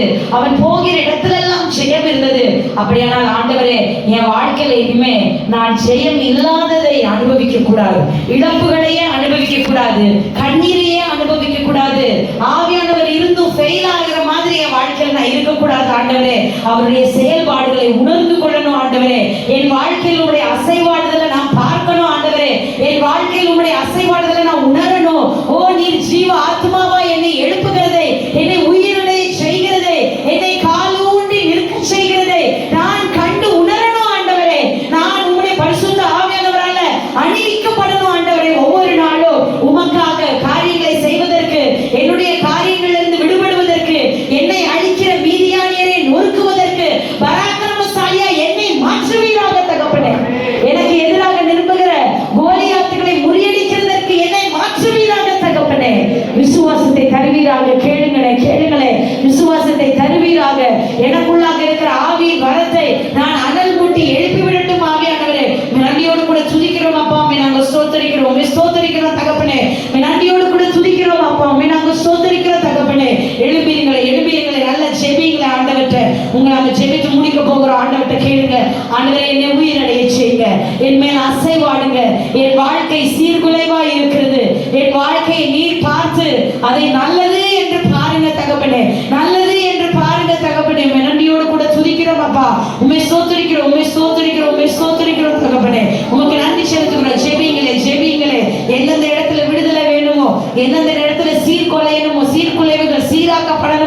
ஆண்டவர்கிட்ட கேளுங்க, அப்பா என்னை உருவாக்குங்க, என்மேல் அசைவாடுங்க தகப்பனே, என்மேல் அசைவாடுங்க தகப்பனே, என்மேல் அசைவாடுங்க தகப்பனே. நன்றியோடு கூட துதிக்கிறோம் அப்பா, உண்மை ஸ்தோத்திரிக்கிறோம் தகப்பனே. உமக்கு நன்றி செலுத்துகிறோம், நன்றி செலுத்துகிறோம், நன்றி செலுத்துகிறோம், நன்றி செலுத்துகிறோம், நன்றி செலுத்துகிறோம் தகப்பனே. நன்றியோடு கூட துதிக்கிறோம் அப்பா, உண்மை ஸ்தோத்திரிக்கிறோம், உண்மை ஸ்தோத்திரிக்கிறோம்.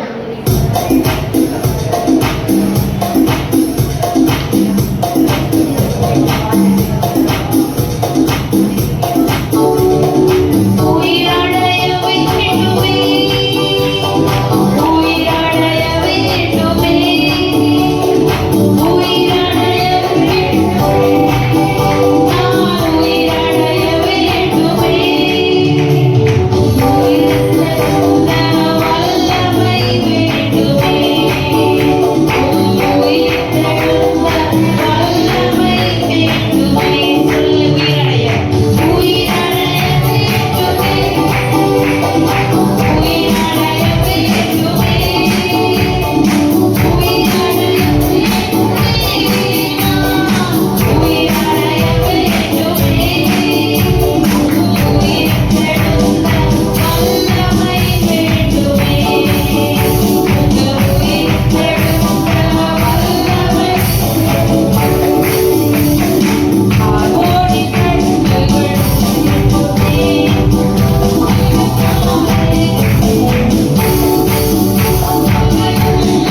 துதிக்கிறோம் அப்பா, நம்ம ஸ்தோத்திரிக்கிறோம்.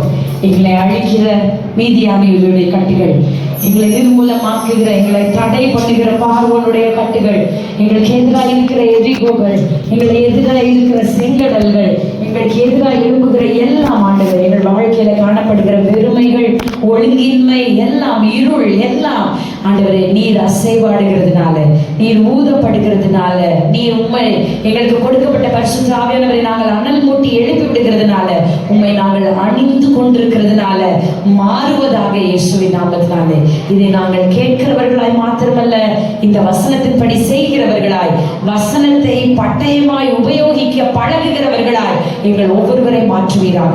பரிசுத்த ஆவியானவர் எங்கள் மேல் அசைவாடுவீராக. இந்த நாளிலே இந்த சத்தியத்தை நீர் எங்களுக்கு கற்றுக் கொடுத்ததற்காக உமக்கு நன்றி செலுத்துகிறோம். நீர் ஒருவரை மகிமைப்படுவீராக. எல்லா துதிகளும் மகிமை உமக்கே செலுத்துகிறோம். இயேசுவின் நாமத்தில் ஜெபிக்கிறோம் நல்ல பிதாவே. ஆத்மாவே கர்த்தரை ஸ்தோத்திரி, நாமத்தை ஸ்தோத்திரி. ஆத்மாவே கர்த்தரை ஸ்தோத்திரி, அவர் செய்த சகல உபகாரங்களையும் மறவாதே. ஆமென். கர்த்தராகிய இயேசு கிறிஸ்துவின் கிருபையும் பிதாவாகிய தேவனுடைய அன்பும் பரிசுத்த ஆவியானவரின் அன்பின் ஐக்கியமும் சந்தோஷமும் சமாதானமும் மகிழ்ச்சியும் ஒவ்வொருவரோடும் இந்த பரிசுத்த ஆவியானவரின் ஆளுகை இந்த பெந்தெகோஸ்தே நாளில் மாத்திரமல்ல